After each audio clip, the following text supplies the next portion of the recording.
نداء الحق صوت قد شجاني وبلغني الحقيقة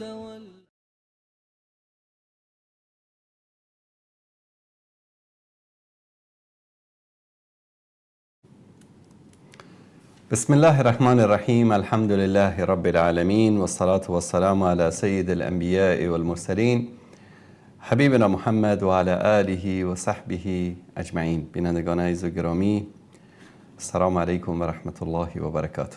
در خدمت شما عزیزان هستیم با قسمت دیگری از این برنامه تماس مستقیم، برنامه شما عزیزان، و امیدوار هستیم که در طی مدتی که با شما عزیزان در این برنامه خواهیم بود، الله سبحانه و تعالی به ما توفیق بدهد تا بتوانیم به سوالات و شبهاتی که برای ما رسیده و یا از طریق تماس واتساپ که شمارش رو دوستان عزیز زیرنویس میکنن جواب بدیم. البته شاید بیشتر از یک ماه من در خدمت شما عزیزان نبودم بنابر مشکلاتی، اما از این به بعد سعی میکنیم که در این برنامه و برنامه آن روی سکه به یاری الله سبحانه و تعالی با شما عزیزان باشیم و در خدمتتان. بله، دوست عزیزی نوشتن که بعد از روزها آمدید. الحمدلله. مانند همیشه شماره واتساپ برنامه رو عزیزان زیرنویس کردن. از طریق تماس مستقیم با واتساپ می توانید در برنامه شرکت بکنید. دلگفته ای دارید، سوالی دارید، شبهه‌ای دارید، میتونید مطرح بکنید. همچنین پیام های زیادی در این مدت از عزیزان داشتیم. یک مدتی واتساپ برنامه هم دچار مشکل شده بود و همچنین خط تماس مستقیم تلفن برنامه که این مشکلات به یاری الله سبحانه و تعالی و همکاری عزیزان حل شد و میریم سراغ سوالاتی که عزیزان ما فرستادند. و همچنین همونطوری که خدمتتان بیان کردم از طریق تماس واتساپ هم میتوانید در برنامه شرکت بکنید. عزیزی از افغانستان سوال کردن در مورد یک موضوع مهم که عزیز ما 4 شماره آخرشان 8246 نوشتن که استاد محترم سوال داشتم، آیا اطاعت امیرالمومنین شیخ هیبت الله حفظه الله تنها در افغانستان واجب است و یا دیگر کشورها هم شامل است؟ در این سال مسئله بسیار مهمی نهفته است که در موردش صحبت میکنیم. اولا در مورد اطاعت از ولی الامر. ببینید الله سبحانه و تعالی در قرآن کریم و در سنت رسول الله صلی الله علیه و آله و سلم مؤمنین را امر کردن که از الله اطاعت بکنن.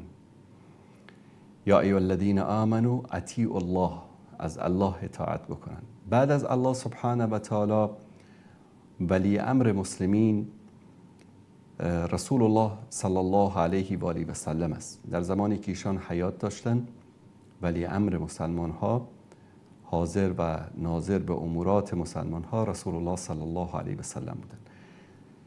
اولین پایه ها و اساس حکومت رو رسول الله صلی الله علیه و سلم بعد از هجرت در مدینه منوره بنا نهادند. ما در فتره مکه می‌بینیم که دعوت پنهانی است، گاهی اوقات آشکار، بیشتر رو قضایای اعتقادی و ساختن انسان‌ها و ساختن یک نسل بحث صورت می‌گیره که ترکیز بیشتر رو قضیه اعتقاد است. یعنی از نگاه ایدئولوژی و اعتقادی مجموعه‌ای از انسان‌ها در مکه مکرمه ساخته شدند.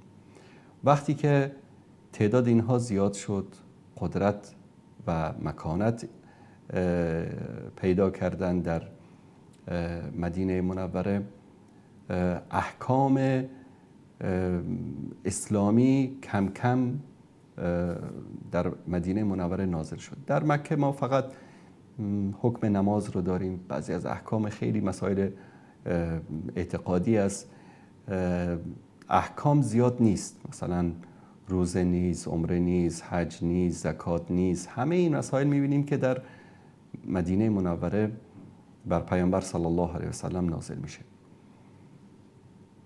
اطاعت از رسول الله صلی الله علیه و سلم به عنوان پیامبر الهی و حاکم و ولی امر مسلمان ها واجب بود. بعد از اینکه رسول الله صلی الله علیه و سلم از دنیا رفتن، سنت رسول الله صلی الله علیه و سلم و قرآن کریم کلام الله برای مسلمان ها ماند. در طول حیاتشان رسول الله صلی الله علیه و سلم و در آیات قرآن کریم در مورد مسائل حکم در شریعت اسلامی آیاتی نازل شده، صحبت‌هایی از طرف رسول الله صلی الله علیه و سلم بیان شده، مسائل عدالت، قضاوت، برادری، دوستی، اخوت و بیشترین مسئله‌ای که در حکم یا حکومت داری در قرآن و سنت ما می‌بینیم روش تاکید شده، مسائل تطبیق عدالت اجتماعی در جامعه است. عدالت، اساس حکومتداری عدالت است. طبیعتاً وقتی کسی که ولایت امور مسلمان ها را به عهده میگیره، در قرآن کریم و در سنت رسول الله صلی الله علیه و سلم اطاعت از او واجب است. و در مراحل مختلف تاریخ ما میبینیم که در شکل و منهج و روش حکومتداری تغییرات فراوانی رخ داده.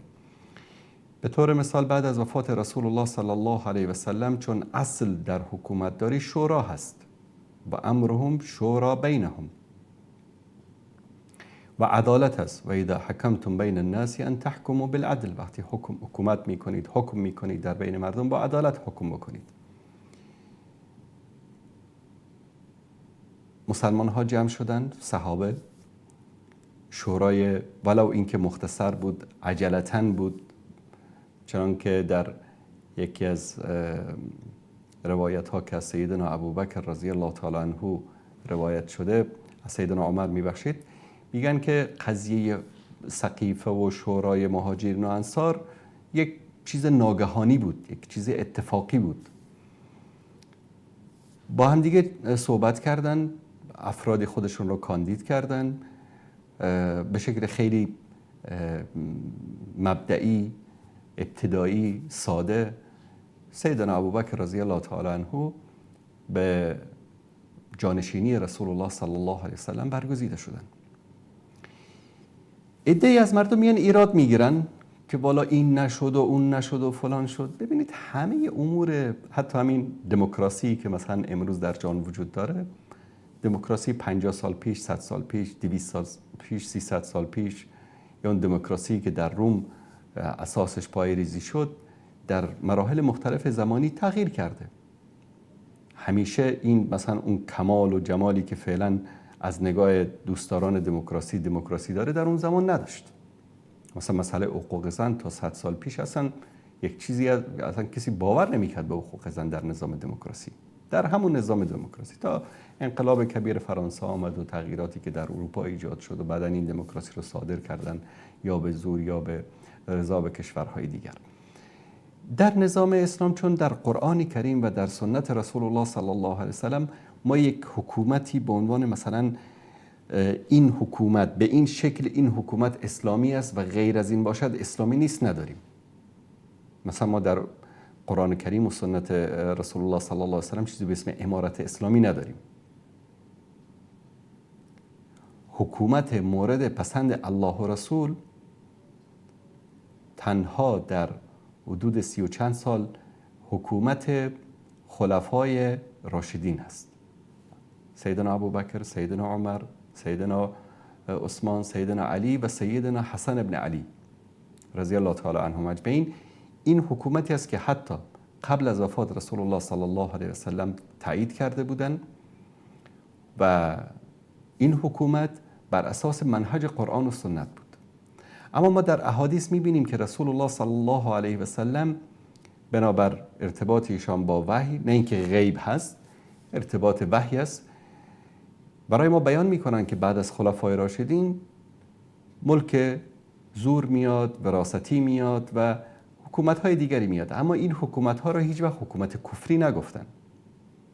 درست است که از منهج خلفای راشدین، از منهج صحابه، از منهج قرآن و سنت شاید گاهی اوقات دور شده باشند و گاهی اوقات نه، همین حکومت‌های وراثتی، همین حکومت‌های پادشاهی، سلطنتی، امپراتورهایی که بودن بعد از اموی‌ها، عباسی‌ها، سلجوقی‌ها، عثمانی‌ها، همه این امپراتوریایی که بودن، در بینشون گاهی اوقات ملوک یا پادشاهانی بودن یا خلفایی بودن که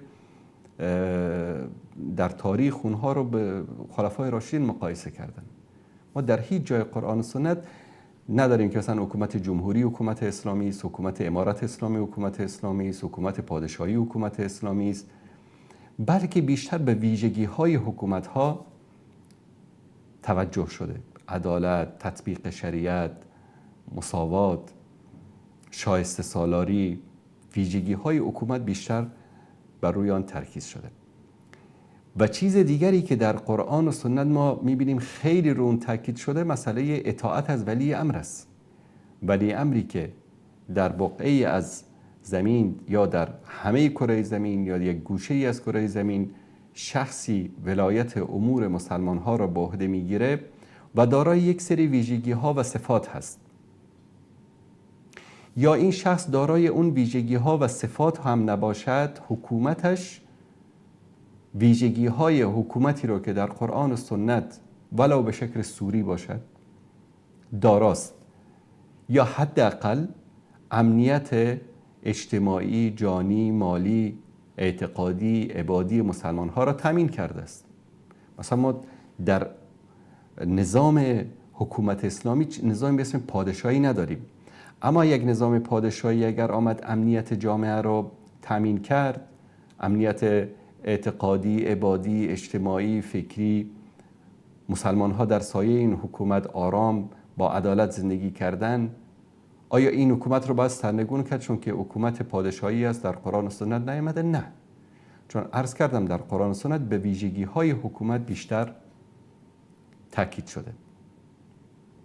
بعد از اون در قرآن کریم در آیه 59 سوره نساء الله متعال می‌فرماید که یا ایها الذین آمنوا اطیعوا الله و اطیعوا الرسول. عرض کردم خدمتتون که اطاعت الله، اطاعت اوامر الله سبحانه و تعالی است، دوری از نواهی او تعالی است، اطاعت رسول الله صلی الله علیه و سلم، هر آنچه که صحیح و ثابت از ایشان در حدیث است امروز برای ما فرض است و واجب است که از آن اطاعت بکنیم. و اولی الامر منکم. اولی الامر کیا هستند؟ متولیان امور مسلمان ها. تا 100 سال پیش مسلمان های خلیفه‌ای داشتند در زمان خلافت عثمانی. بعد از وفات رسول الله صلی الله علیه و سلم همه ملوک و پادشاهانی که آمدن به یک خلیفه‌ای بیعت می‌کردند طبق همان شروطی که در سنت بیان شده. حتی تا زمان عثمانی‌ها، فکر کنین تا قرن مثلا 15 تا اواسط قرن 15 میلادی، در زمان عثمانی‌ها که در استانبول مثلا حکومت می‌کردن و بیش از 20 میلیون کیلومتر در سراسر جهان اسلام و جزئی از اروپای امروزی هم حکومت می‌کردن، تا زمان سلطان سلیم همه پادشاهان عثمانی به شکل سوری، ولو به شکل سوری، با خلیفه عباسی بیعت می‌کردند. یعنی مشروعیت حکومت خودشون رو از خلافت عباسی می‌گرفتن، تا که در زمان سلطان سلیم یا سلطان سلیم خلافت از عباسی‌ها که آخرین خلیفه عباسی در قاهره بود منتقل شد، بعد از فتح مصر توسط عثمانی‌ها منتقل شد به عثمانی‌ها. بعد از سلطان سلیم خلفای عثمانی یا پادشاهان عثمانی لقب خلیفه رو گرفتن و تا زمان سلطان عبدالحمید رحمت الله علیه که در اوایل قرن 19 از خلافت دور شد بعد از توطئه جهانی و منطقه‌ای، تا اون زمان مسلمان ها، یعنی چیزی در حدود 100 چند سال پیش، مسلمان ها خلیفه‌ای داشتند که اطاعت این خلیفه بر همه مسلمان ها در کره زمین در هر جایی که بودن واجب بود. مثلا حتی مسلمانان هند، افغانستان، ایران، هر کشور، حالا ایران یک فتره مثلا صفویه آمدن روافض حکومت کردن، اونا که از خلافت دور شدن، قبل از صفویت ماورا نهر، بخارا، سمرقند، همه کشورها تا بالقان، تا آلبانیا، تا بوسنیه امروز، تا این مناطق، همه ولو اینکه در منطقه‌های خودشان حاکمانی داشتن اما خودشون رو تابع خلافت میدونستن.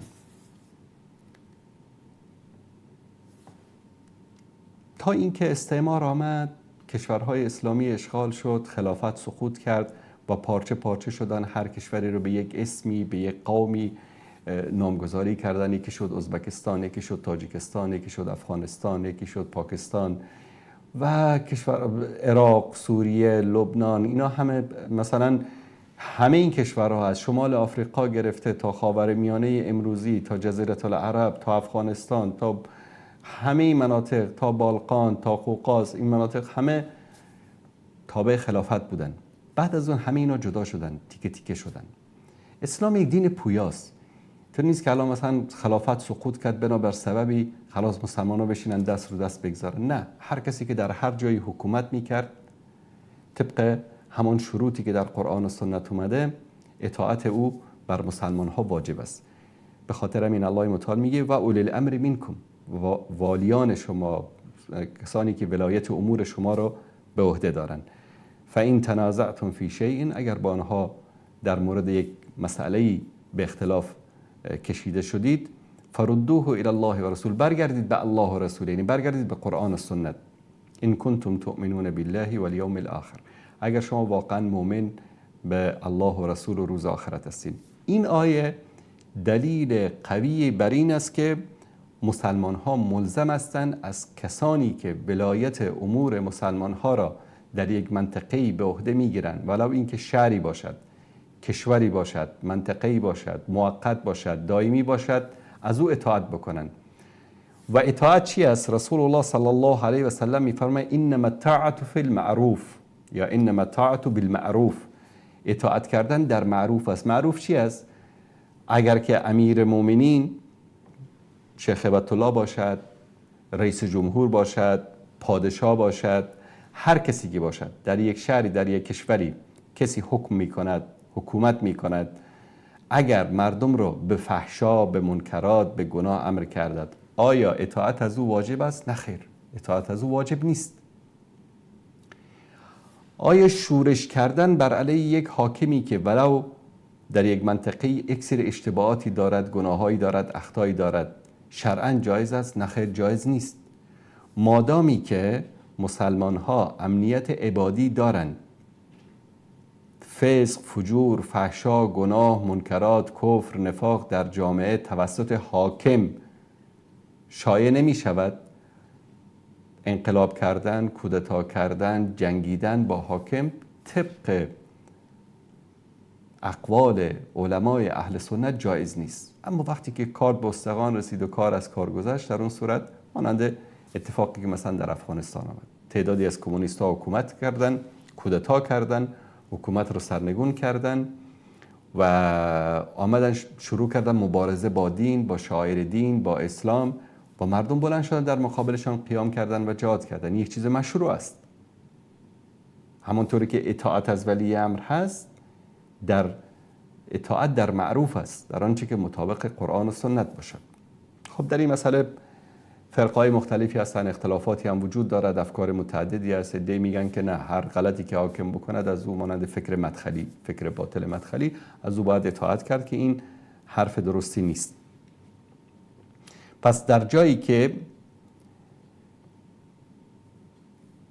حاکم هست، کسی حکومت می کند بر اساس اسلام، ولو اینکه اخطا و اشتباهاتی هم داشته باشد و مسلمان ها را در فتنه نمی اندازد، اطاعت کردن از او واجب است در اموری که مطابق قرآن و سنت باشد.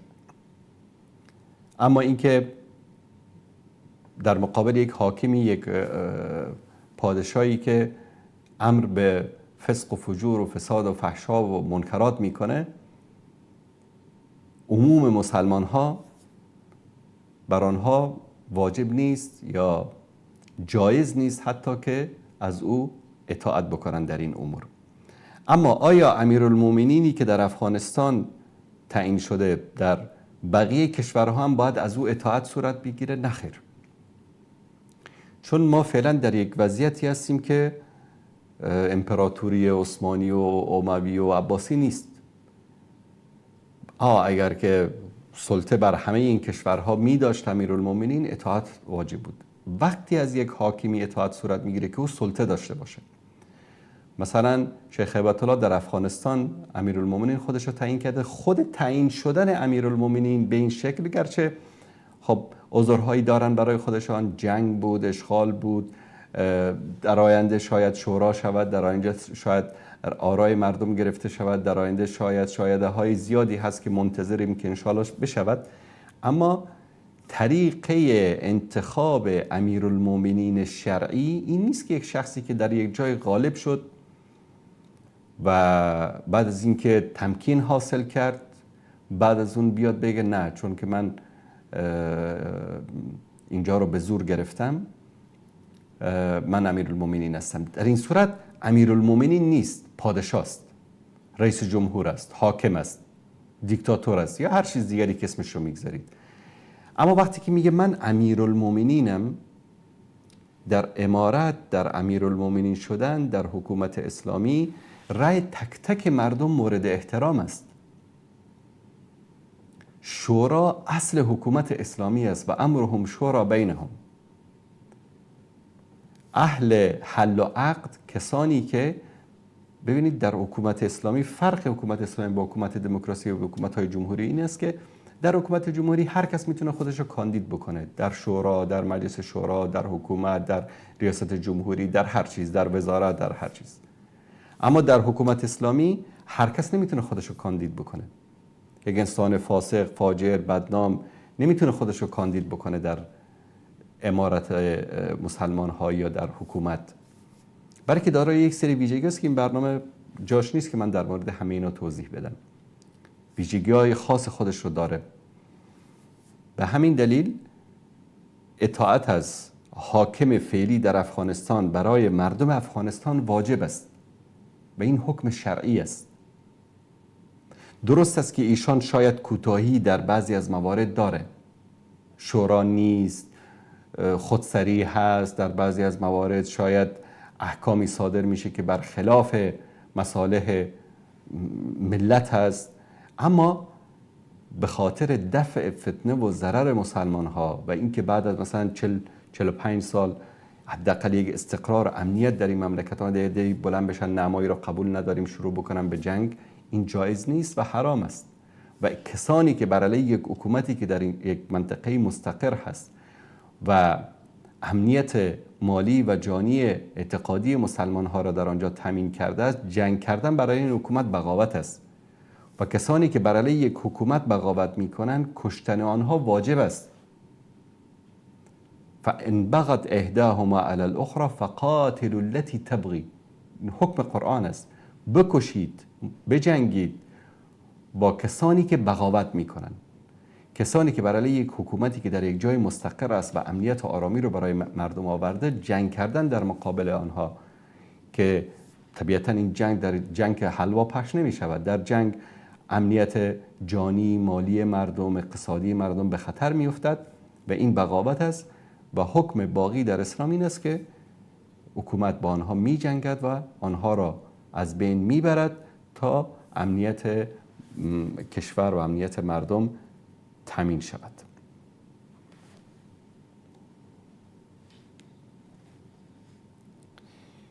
گیرنده گرامی سلام علیکم، بفرمایید.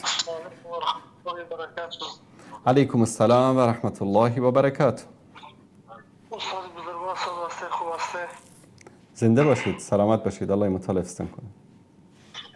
استاد بزرگوار، من یک سوال درباره در سیمینی چی دارم، برای واتساپتون اگر همین سوال ما بکنیم جواب دادن میتونه که بپرسید سوالتون را، مادامی که زنگ زدید الان بپرسید. اگر سوال خاص هست در واتساپ بپرسید، در واتساپ جواب میدید.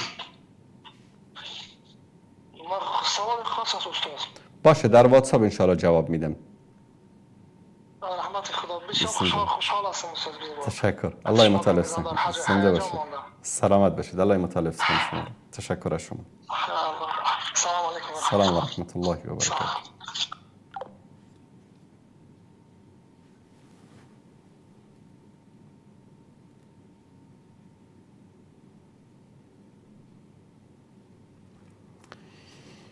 خب عزیزی سوال کردن که استاد دوست دارم در تمام برنامه‌هایتان در مورد ازدواج اجباری یک دختر با یک مرد صحبت کنید تا پدرم متوجه شوند و نظرش را عوض کند. نوشتن که از این ازدواج ناراضی هستم چون کسی که میخواد با ایشان الله ازدواج کند از نظر دینی بسیار ضعیف است و نوشتن که اهل تاجیکستان هستم و برنامه شما رو دنبال میکنم. الله متعال حفظتان کند. الله متعال شما را هم حفظ کند. خواهر گرامی، در مورد ازدواج اجباری صحبت میکنیم. دوستان عزیز، اصل بر این است که رسول الله صلی الله علیه و آله و سلم در حدیث صحیح میفرمایند که اذا خطب الیکم من ترضون دینه و خلقه فزوجوه. اگر کسی خواستگاری کرد از شما، از دخترتان، که از دینش و اخلاقش راضی هستین، تنها شما راضی نه اینکه مثلا پدری بیاد بگه، مادری بگه خان من راضی هستم، به جهنم دختر راضی نباشه. این غلط است. اینجا خطاب به همه است، پدر، مادر، خانواده و شخص خود دختر خانومی که کسی برای او خواستگاری آمده است. و میفرمایند الا تفعلوا تکن فتنه فی الارض و فساد عریض. اگر نکنید این کار رو، فتنه و فساد بزرگی زمین را در بر میگیرد. ببینید چقدر زیبا رسول الله صلی الله علیه و سلم میفرمایند که اگر این کار رو نکنید فتنه و فساد در زمین ایجاد می شود. امروز این اصل مهم رو در جامعه ما بهش توجه نمی کنن. دین و خلق، دین و اخلاق.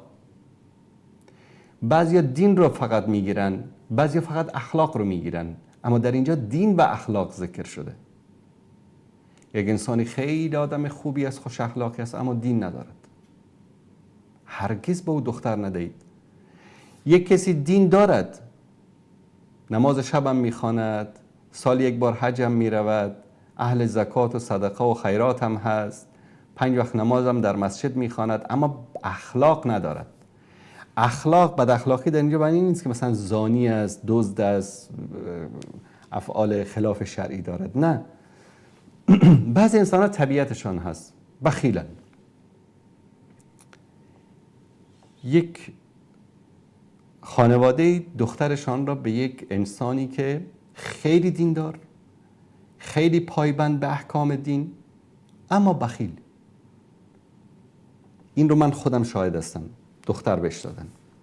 این انسان تا به اندازه بخیل بود که خانومش میگه که مثلا از بیرون 1 کیلو سیب می آورد در یخچال میگذاشت، میشمرد، مثلا 5 تا سیب است. فردا که می اومد مثلا 1شو می آورد میذاشت جلوی خودش، 1شو میذاشت جلوی خانومش. چند تا سیب مانده؟ 3 تا. شب برمیگشت، زن بیچاره هوس کرده، بعد از ظهر رفته 1 سیبی رو گرفته خورده، میرفت در یخچال باز میکرد، 1 2 تا 3 تا. یکی از این سیبا کجاست؟ یک علم شنگی رو به پا میکرد. آیا به همچین مردی باید دختر بدن؟ نه، ندند. حالا این مرد چی کار بکنه؟ بره اولا اخلاقشو درست بکنه، سعی کنه اخلاقشو درست بکنه، یک بخیلی مثل خودش پیدا بکنه. ما در مورد این گونه افراد مکلف نیستیم، مورد باساس قرار نمیگیریم که اگه ما بهشون دختر ندادیم اینو عاقبتشون چی میشه. الله سبحانه و تعالی راهی براشون باز میکنه. اما این ویژگی ها رو ما باید در زندگی در نظر بگیریم، دین و اخلاق. و اون دین و اخلاقی که شما ترضون، شما خوشتون بیاد. مثلا خواهری شکایت میکرد، میگه بابا من شوهرم دعوتگر است، جماعت تبلیغ است، میگه بلند میشه 2 ماه 3 ماه میره با جماعت تبلیغ، خرج و مصرف ما رو میده، اما ما نیاز داریم، فرزندان نیاز دارن. حتی به این عبارت میگفت گاهی اوقات از بس که تو جماعت تبلیغ رفته و تبلیغ کرده و دعوت کرده، مثلا بعد از 3 ماه اومده 2 شب خانه نشسته، موقعی که دم در میره خداحافظی میکنه، میگه با زبان فصیح خداحافظی میکنه، بله خانواده عزیزم شما را به الله متعال میسپارم، از بس که عادت کرده با این بیان صحبت کردن. این غلط است. رسول الله صلی الله علیه و سلم در حدیث صحیح میفرمایند ولی اهلک علیک حقا، اهل تو یعنی همسرت، فرزندانت بر تو حق دارن، جسمت بر تو حق داره. در این جای قرآن سنن نگفته که تو 3 ماه برو دعوت زن و بچه تو ول بکن، نه، هر چیز به اندازه‌ای. و جعلناکم امة وسطا، شما را یک امت میانه قرار دادیم، امت معتدل قرار دادیم، بین افراط و تفرید قرار دادیم.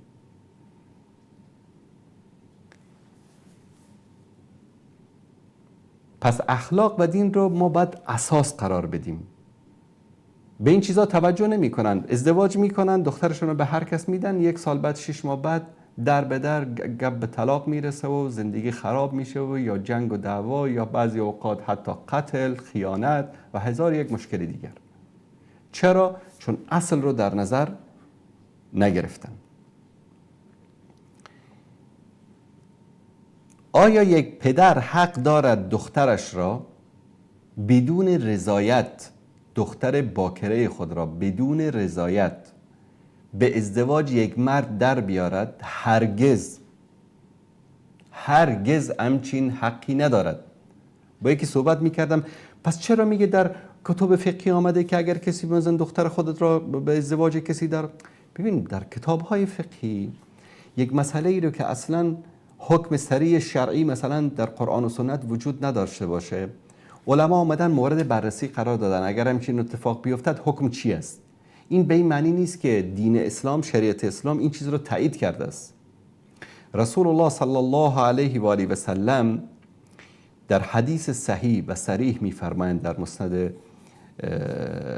در سنن ابن عباس است، در مسند امام احمد است، در مسلم است، که زن، دختر باکره، احق بنفسها من ولیها، حق دارد در مورد نفس خودش تصمیم بگیرد نسبت به پدرش یا ولیش. ولی چرا ذکر شد؟ چرا پدر ذکر نشد؟ چون گاهی خب میشه پدر نداشته باشه، ولیش عموش هست، داییش هست، یا یکی از بزرگانش هست، پدر بزرگش هست. هیچ ولی حق ندارد که دختر خود را بدون اجازه او به ازدواج کسی در بیارد. مشوره بدهید، پیشنهاد بکنید، مجبور نکنید، حق ندارید. والبکر تستأذن فی نفسها و اذنها سماتها، و دختر باکره باید از او اجازه گرفت و اگر آمدند ازش اجازه گرفتن سکوت کرد. سکوت عادتاً علامت رضا هست، علامت رضایت هست. پس تا دخترتان با ازدواج با کسی رضایت نداده هرگز این کار رو نکنید. این مخالف دستورات الله و رسول است. و در حدیث دیگری که در بخاری و مسلم روایت شده است، ابو هریره رضی الله تعالی عنه روایت می‌کند که زن بیوه رو کسی حق نداره به ازدواج در بیاره، اختیارش دست خودش است، مجبورش نکنید. بعضیا برادرش میمیره، مثلا عادت زشتی که در بعضی از مناطق حتی در افغانستان وجود داره، طرف برادرش میمیره، برادر دیگر میاد زن برادرش رو به نکاح میگیره، مجبورش میکنن. این غلط است، این خلاف دین است، خلاف شریعت است. میگن در همین حدیث در ادامه ذکر میکند که یک النجاری اتت رسول الله صلی الله علیه و سلم، دختر جوانی آمد پیش رسول الله صلی الله علیه و سلم، فذکرت ان اباها زوجها و هی کارهه، میگه پدرم میگه که پدرم مرا به ازدواج در آورد و من نمیخواستم، به زور این کارو کرد. فخیره النبی صلی الله علیه و سلم، پیامبر صلی الله علیه و سلم غلط کرده؟ چرا این کارو کرد؟ اختیار داری، میخوای باش زندگی رو ادامه بده، میخوای همین الان طلاقت رو بگیری. نکاحی که بدون رضایت یک دختری به جبر به زور باشه، این نکاح باطل است. پدرها، مادرها، کسانی که اختیار دختران جوانی در دست شما هست، خودتان را به دست خودتون به آتش جهنم نیندازید. زندگی یک انسان رو خراب نکنید.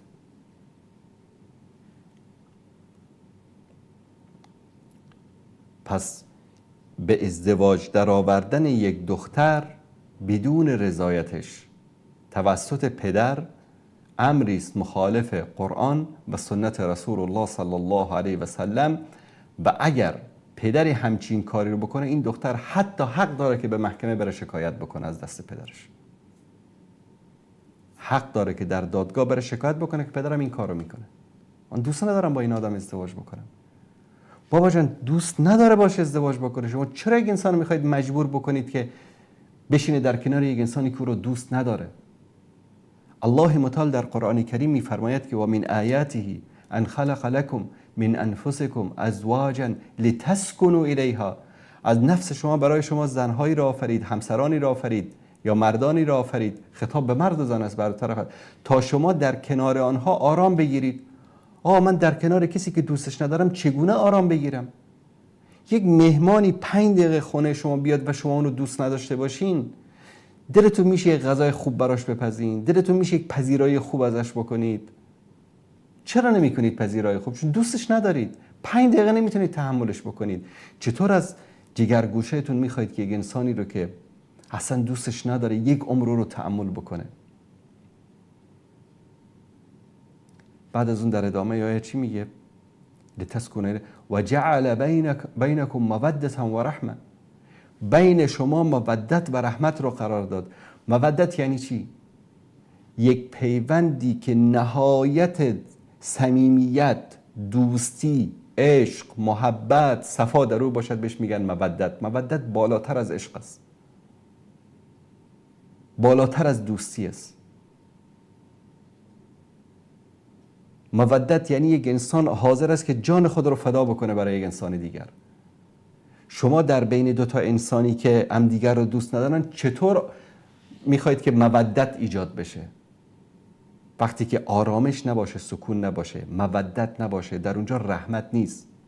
لتسکنوا الیها و جعل بینکم موده و رحمه، مودت نباشد، عشق و محبت بیش از اندازه نباشد، در اونجا رحمت نازل نمیشه. دختر یک کمی، خانم یک کمی دیندار نباشه، متقی نباشه، و همه انسان ها متقی و پرهیزگار نیستن، نفس های ضعیفی هم وجود داره، حتی تا سرحد خیانت میرسه. شما سبب شدید که یک زن به شوهرش خیانت بکنه. شما سبب شدید که دخترتون به طرف فحشا و منکرات و فساد کشیده بشه. پس نکنید این کار رو.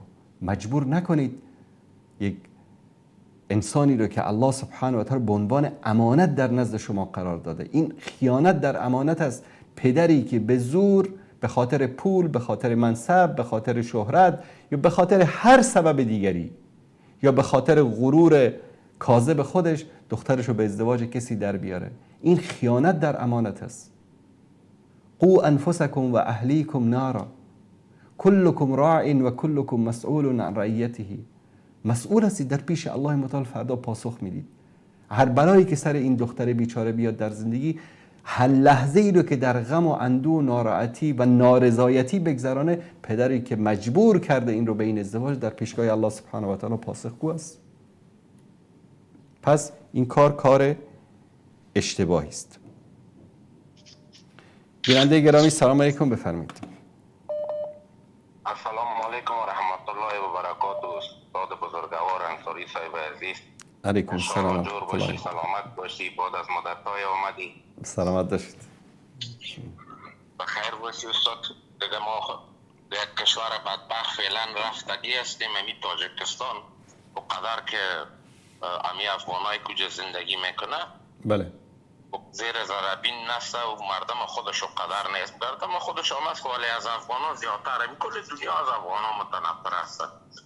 دیگه استاد من همی کومنت ها و یاره دیدم دمی صفحه فیسبوک شما یه اتفاق اگر پس همی جامعه تشیع در افغانستان از مسابق یک اقلیت بسیار کوچک بودن و امروز در حال کوچک شدن هستن.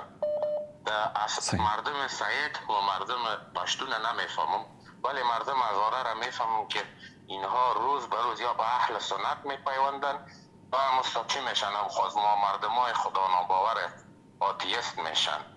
دیگه این کسایی که پوست کومنتایش در پوستای شما کومنت میمانن یا برای شما بگویم که کسایی هستن یک مشت انسانایی هستن که از جهالت هم یک قدم پیشتر رفتن. انسانای بی‌غیرتی هستن که در برابر ناموس، در برابر مردم، در برابر دین، در برابر هیچ چیز اینا غیرت ندارن.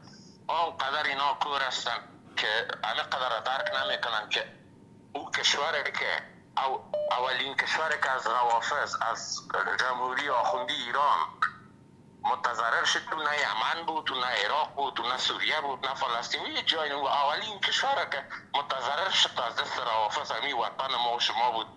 در جنگ‌های تنظیمی باز در 20 سال که گذشت دوره اشغال دهو امروز هم کوشش‌های خود داره، گرچه ضعیف شده ولی کوشش‌های خود داره، تلاش‌های خود داره که کارتای زیاد را استفاده بکنه.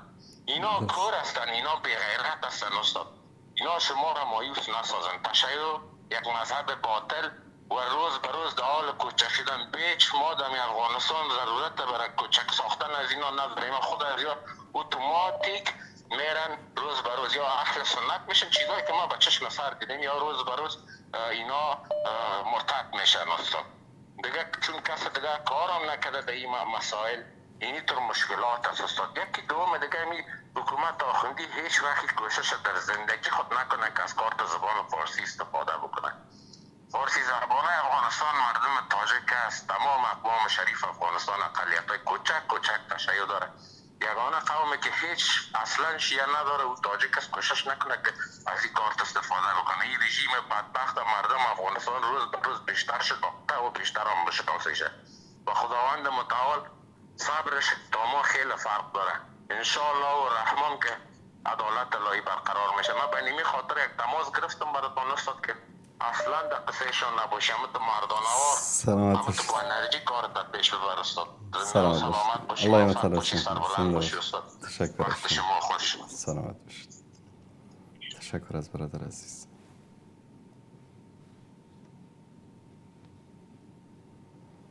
بیننده گرامی سلام علیکم، بفرمایید. سلام علیکم. شب شما بخیر. شب شما بخیر، زنده باشید.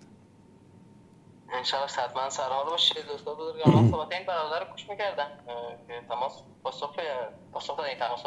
اولا می‌خوام نظر خیلی کوتاه در این مورد بگم. من زیر پست شما چند کامنتی هم دیدم که خیلی یک ذره برام عجیب غریب بود و متاسفانه من تقریبا 5 سال بود از فیسبوک دور بودم. امروز دوباره چند روزی داخل فیسبوک شدم، ماشاءالله انقدر مبالغ زیاد شده که یعنی چی بگم، با علمیت صفر اومد طرف مبالغ شده. جالب بود همین نیم سال قبل یک پست رو دیدم استاد، طرف عقیده سلفی، عقیده وهابی دیگه به قول خودشون، عقیده حنفی، ماتریدی، اشعری همه‌شون رو رد کرده بود. من نمیدونم ایشون خودش در کدوم عقیده بود. با چه منبعی تو رد کردی؟ با چه منبعی؟ یعنی انقدر مبلغین جهان اومدن با جهل یک کارایی میگن، یک چیزایی میگن که من از همون خوندن پستشون واقعا که متاسف میشم که اینا چه جور مبلغینی هستن. نظرتون در این مورد چی استاد؟ انقدر مبالغ زیاد شده ماشاءالله. افغانستان خیلی در تولید مبالغ پیشتاز بوده. درست باشه، در این مورد هم صحبت میکنیم برادر عزیز. خب پس من یک کوتاه صحبتی دارم و یک سوال فقهی دارم استاد بزرگوار، اگه این موضوع رو برام حل کنید. بفرمایید. من نخواست که فاطمیون، بعضی از ایرانیانی که در خارج از ایران هستن میگن که فاطمیون هرگز نماینده افغان‌ها و افغانستان نبودن و نیستن. این یک موضوع بعدی به کسانی که میگن دولت جمهوری اسلامی مدافع فلسطین بوده و از فلسطین حمایت کرده و نمیدونم مسلمان مدافع اسلام ایناست، من میخوام یک سوالی کنم. تو این مدتی حماس در فلسطین با اسرائیل می‌جنگید، حشد الشعبی عراق فاطمیون افغانستان، زینبیون پاکستان، حزب الله لبنان بغل گوش اسرائیل. این 4 گروه کجا بودن؟ امروز در اعتراضات اومدن آدم میکشن. این 4 گروه کجا بودن؟ حزب الله بغل گوش اسرائیل بود، یک گلوله شلیک نکرد. خب وقتی که شما قصدتون جنگ با اسرائیل هست، از اون بر حماس شروع کرد، از این بر شما شروع می‌کردید. رهبرتون اومد تو مقرش کشت. کجا بودی؟ الان فردا پس فردا منحل میشه، برو به سلامت، یا الله سلام علیکم و رحمت الله. بعد این میان این 4 گروه، این جمهوری اسلامی با گروه‌های نیابتیش میاد خودش دشمن اسرائیل میگه، مدافع اسلام میگه، بعد گروهاش تو جنگ فلسطین کجا بودن؟ فلسطین رو کی بدبخت کرد؟ همه میدونن، همین روافض، همین نمیخوام اسمش رو ببرم، همه میدونن، مقام معظم رهبری همین در کسب فلسطین رو به این روز انداخت. گروه‌های نیابتیش گم بودن، الان تو سرکوب اعتراضات اومدن که آدم بکشن. من خیلی متاسفم برای اونایی که اینا رو مدافع اسلام، مدافع فلسطین و دشمن اسرائیل میخونن. و موضوع بعدی اگر صحبتی داشتید استاد بزرگوار صحبت کنید، من زیاد وقت شما رو نمیخوام بگیرم. موضوع بعدی استاد که سوال فقهی بود در این مورد، اگر الان که حرف بزنی تو جامعه بود میفهمید دیگه. تا اسمی از ابن تیمیه میارم، طرف میگه بارو بابا ابن تیمیه کیه؟ اون اشتباه کرده، اون چی کرده؟ خب برصدت کسی معصوم نبوده، درسته در بعضی موارد شاید که اشتباه کرده باشه، شاید حتی امام اعظم اشتباه کرده باشه در بعضی موارد، به یک حدیث ضعیف استناد کرده باشه. اما موضوع اینه که همین 3 طلاق در یک مجلس طلاق، این رو اگر ما به حدیث صحیح ببینیم که یک مجلس طلاق رو پیامبر صلی الله علیه و سلم یک طلاق شمرده، اما بعدها در زمان عمر فاروق رضی الله تعالی عنه این طلاق شده طلاق کامل، طلاق شده 3 طلاق. و ائمه اربعه هم از همین موضوع استفاده کردن و اینو طلاق کامل گفتن. الان اینو چیکار کنیم استاد؟ یعنی کلا طلاق حسابش کنیم یا اینکه یک طلاق حساب کنیم؟ نظرتون چیه استاد بزرگوار؟ ولی الان در جامعه ما من نمیتونم بحث کنم با مولوی تا بگم حدیث، من همین امام خودمون رو چند وقت گفتم که یک حدیثی صحیح اومده که میگه پیامبر 3 طلاق رو یک طلاق شمرده، در صحیح مسلم میگه من نخوندم. خب مشکل من چیه دیگه؟ تو خب برو بخون دیگه، مشکل من چیه؟ این موضوع چیه استاد؟ رسولتون مرخص بشه، من جا گوش میدم. ببینید برادر عزیز، طبیعتاً در این مسئله بین علما میدونید که از همه مذاهب شاید بگیم که در حدود 1300 سال به این طرف در این قضیه 3 طلاق بین علما اختلاف بوده. احناف عموماً به این عقیده هستند که در یک مجلس اگر کسی 3 طلاق داد 3 طلاق واقع می شود. اما رأی شیخ الاسلام ابن تیمیه و بعضی از علمای دیگر که 3 طلاق در یک مجلس رو یک طلاق حساب میکنن، هم به واقعیت، هم به حدیث، هم به یعنی حل مشکلات جامعه خیلی نزدیکتر از حالا یک نفر در یک مجلس 3 طلاق داد، طرف رو زنش رو میگیرن ازش جدا میکنن، بعد حیله های آنچنانی هم ایجاد کردن به خاطر که دوباره اونو با هم ازدواج بکنن. به خاطر من برای این عقیده هستم آنچه که شیخ الاسلام ابن تیمیه رحمت الله علیه در این مورد بیان کرده، دلیلشون دلیل منطقی و قوی و به شریعت نزدیکتر است. ببینید دوستان بزرگوار، اولا در اسلام ما وقتی دنبال یک چیزی میگردیم، وقتی دنبال یک موضوعی میگردیم، میریم به قرآن رجوع میکنیم. فرض کنید در قرآن، اگر در قرآن پیدا کنیم حدیث رو میذاریم کنار. فرض کنید در قرآن پیدا نکردیم، قدم دوم ما که حدیث است. وقتی که ما در یک حدیث یک موضوعی رو پیدا کردیم، قیاس، اجتهاد اصحاب، اجتهاد ائمه، همشون دیگه از نظر من میره کنار، چون حدیث صحیح موجود هست. بس چرا اینجا حضرت عمر فاروق اومدین یک همچین تصمیم میگرفت؟ آیا این فتوا نظر به زمان تغییر میکنه؟ یعنی اون زمان بود و الان باید تغییر کنه، یا این که موضوع چی بوده مثلا استاد؟ خب ببینید، برداشت سیدنا عمر یا برداشت دیگران از هوا نیست. مثلا در قرآن کریم الله سبحانه و تعالی در مورد طلاق چی میفرماید؟ الطلاق مرتان، صحیح؟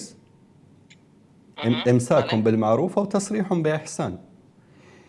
برداشت سیدنا عمر و همه علما از همین آیت است. برداشت شیخ الاسلام ابن تیمیه از همین آیت است. اما برداشت کدامشان به دلیل قرآن و سنت نزدیکتر است؟ من میگم برداشت شیخ الاسلام ابن تیمیه. والسلام. و این اختلافی که بین علما، بین فقها، بین انسانهایی که فقیه بودن، مجتهد بودن و از صدها سال به این طرف وجود دارد، به حرف من و به حرف شما حل نمی شود. ما 100 بارم بگیم که آقا 3 طلاق یک طلاق در یک مجلس حساب می شود، کسانی هستن که با 1001 دلیل میگن نه 3 طلاق حساب می شود. اما اما در بین خود همین علمای احناف خیلی از علمای بزرگی هستن که یعنی حقگرا هستن و بدون اینکه ابن تیمیه رو ذکر بکنن، گاهی اوقات که ازشون فتوا پرسیده شد میگه شیخ الاسلام گفته است که حالا 3 طلاق 1 طلاق حساب میشه، در یک مجلس 1 طلاق است، بروید.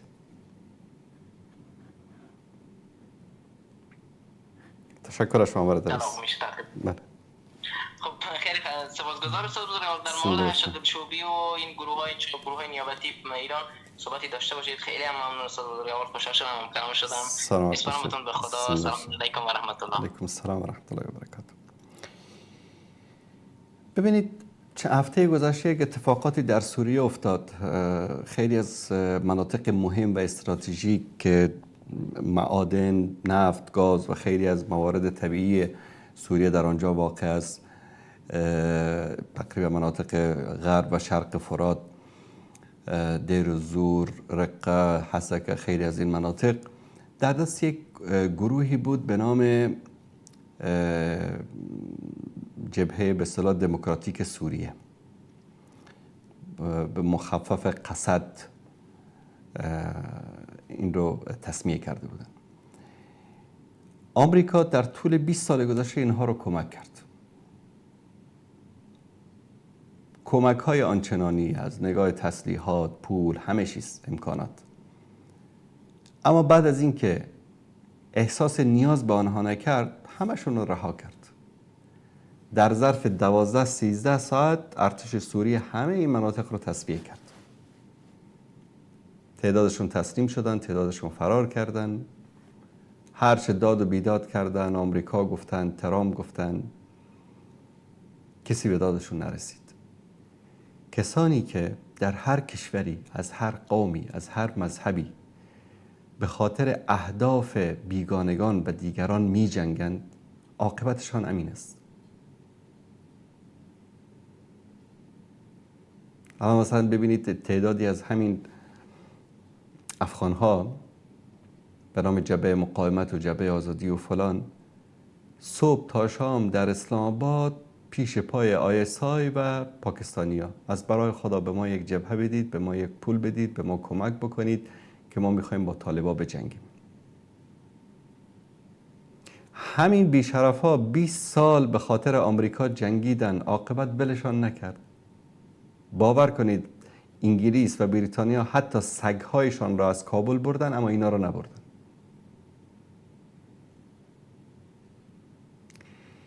کسی که به خاطر دیگران می جنگه، به خاطر خدا و پیغمبر و دین، به خاطر ملت و به خاطر وطن، نه به خاطر منافع دیگران می جنگه، عاقبتش همین است. حزب الله رو یک شب ایران نفروخت، بشار اسد رو ول نکرد و این متاسفانه این درس رو نمیگیرن خیلی از ملت ها. در مورد این که دعوتگران زیاد شدن، خب اگه دعوتگران زیاد شدن کار خیلی خوبی است. منتها کسانی که دعوت میکنن خاصتا در سوشل میدیا، من حدود سال تقریبا 2010 بود، قبل از اولین برنامه زنده‌ای که میخواستم برم، یکی از استادانم، یکی از مشایخ عزیز و گرامی که الله متعالفش کنه، من رو خواست و یک نصیحت طولانی کرد که تا امروز این نصیحتش در گوشم هست. هر موقعی که وارد استودیو میشم، هر موقعی که در یک برنامه یا ضبط شده یا زنده قرار میگیرم، که انه هنوزم صدای او در گوشم هست. میگفت که رسانه مانند یک شمشیر دولبه است، یا میزنی یا خودتو میزنی، یا طرف مقابل رو میزنی یا خودت رو میزنی. اگر ما از سوشال میدیا، از رسانه، از تلویزیون، از رادیو، از این امکانات رسانه‌ای که وجود داره به نحو احسن و مطابق قرآن و سنت استفاده نکنیم، سبب گمراهی مسلمان ها میشیم. در یکی از برنامه در مورد یک دعوتگر جوانی، فکر کنم استاد خلیل الرحمن سعید کسی سوال کرده بود، من گفتم درس تفسیرشان رو گوش نکنید. بعضی از عزیزان تماس گرفتن، ناراحت شدن، آقا ایشان خدمات کردن، ایشان زحمت کشیدن، ایشان دعوت میکنن، در خیلی از موارد مؤثر واقع شدن، جوانها به دستشان هدایت شده. من قبول دارم اینو، الله متعال حفظش بکنه، الله متعال توفیق مزید نصیب بکنه. اما ما دعوتگران ما و حتی بعضی از خطبای ما فکر میکنن که عمه فن حریفن، یعنی هر کاری رو بلدن در امور دین، تفسیرم میکنن، محدث هم هستن، مفتی هم هستن، همه کاره هستن. نه، تو برو من به یکی از دعوتگرانی که بعضی از فتاوای به اصطلاح جنجال برانگیزی از ایشان صادر شده بود، یک روزی در یک صحبت خصوصی بهش گفتم برادر، یعنی حتما لازم است که شما مفتی باشید، حتما لازم است که شما مفسر قرآن باشید، حتما لازم است که شما برید در بالای احادیث نقد بکنید. باشن شما در همون بخشی که تجربه داری، علم داری، به اندازه علم و معرفتت، پیامبر صلی الله علیه و سلم خیلی جالب برای ما بیان میکنن، بلغوا انی ولو آیه، از من برسانید ولو یک آیت. چرا میگه یک آیت؟ چرا میگه از من برسانید قرآن را، از من برسانید سنت را؟ یعنی همون یک آیه رو که توی یاد گرفتی، فهمیدی، درکش کردی، همان را برسان. حتی قرآنی رو که تو نفهمیدی از شکم خود برای مردم شرح و تفسیر نکن. چرا؟ الان صحبت کردی در فیسبوک، در تیک تاک، در اینستاگرام، تلگرام، در هر جای دیگری یک اشتباهی کردی. بعضی چی میگن؟ خب اجتهاد عالم اگر اجتهاد کرد، اگر درست بود یک ثواب میگیره، اگر اشتباه بود یک ثواب میگیره، اگر که درست بود 2 ثواب میگیره. اون برای عالم است، برای تو نیست. ما گاهی اوقات 4 کلمه یاد گرفتیم میریم به جای علما مینشینیم.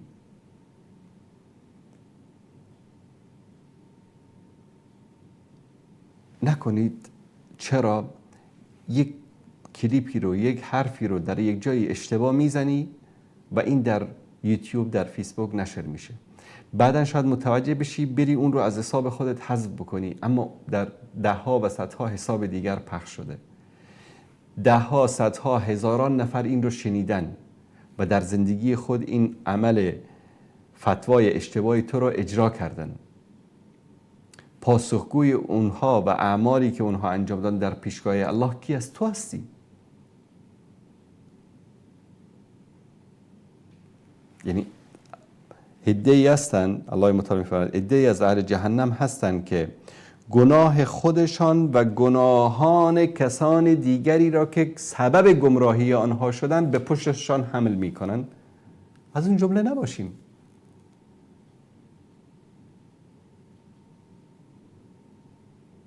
گاهی اوقات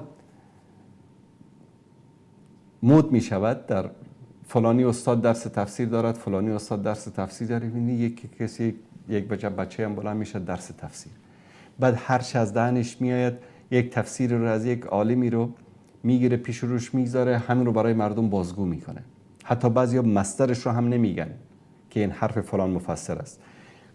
مثلا در قضیه تفسیر قرآن کریم ما تفاسیر متعددی داریم. یک تفسیری تفسیر لغوی است، یک تفسیری تفسیر قرآن به قرآن است، یک تفسیر قرآن به حدیث است، یک تفسیر تفسیر اجتهادی یک شخص است، یک تفسیر تفسیر فکری است، یک تفسیر تفسیر فهم و درک یک انسانی است که از علوم قرآن آگاهی نداره. آمدن و بازگو کردن آنها برای مردم بدون مطالعه دقیق، این اشتباه است، مردم را گمراه میکنید. بریم سراغ سوالات شما عزیزان.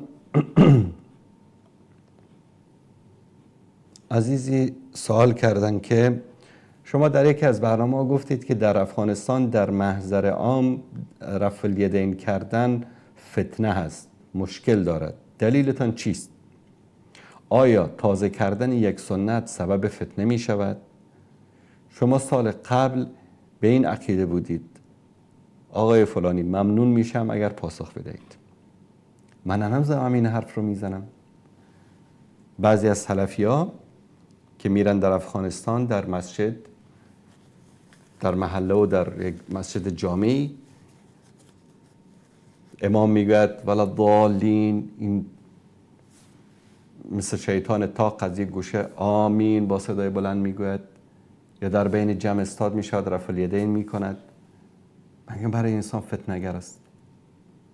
این کار سنت است و من محمد انصاری به این اعتقاد هستم که و 100% به این اعتقاد هستم که رفع الیدین سنت است، آمین به جهر سنت است و این کار رو انجام میدهم و این رو قبول دارم.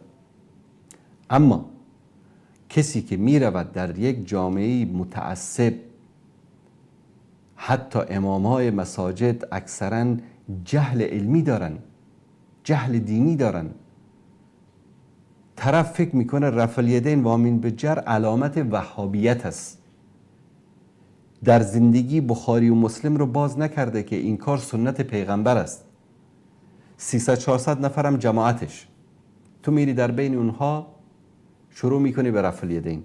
همین جماعت، من در برنامه قبلی هم همین رو ذکر کردم، همین جماعت توسل به مرده دارن، طواف به قبر دارن، خیرات های باطل و شرکی دارن. این طرف همه این مسائل رو رها کرده، آمده که من سنت رفع الیدین رو زنده میکنم. میزنن دهن و بینیش میشکنن، از مسجد بیرونش میکنن، بعد داد و ویلا را میندازن که ما میخواستیم سنت زنده بکنیم، ما رو زدن، ما رو از مسجد بیرون کردن. برادر عزیز، تا اول برو سر عقیده مردم کار بکن، سر قرآن کار بکن، سر تفسیر و حدیث کار بکن، مردم رو آگاه بکن، مردم رو بیدار بکن. بگذار که مردم برن خودشان بخوانند، ببینند.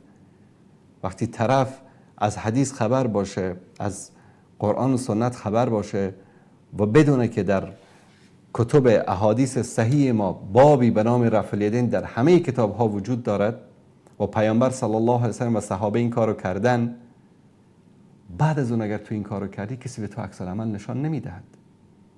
اما این که گفتم فتنه است، ببینید گاهی اوقات انسان حتی قرآن رو به شکل صحیح در یک جامعه تلاوت نکند، به شکل صحیح در یک جامعه امامت نکند، به شکل صحیح در یک جامعه قرآن رو برای مردم نخواند، حتی خواندن قرآن سبب فتنه می شود.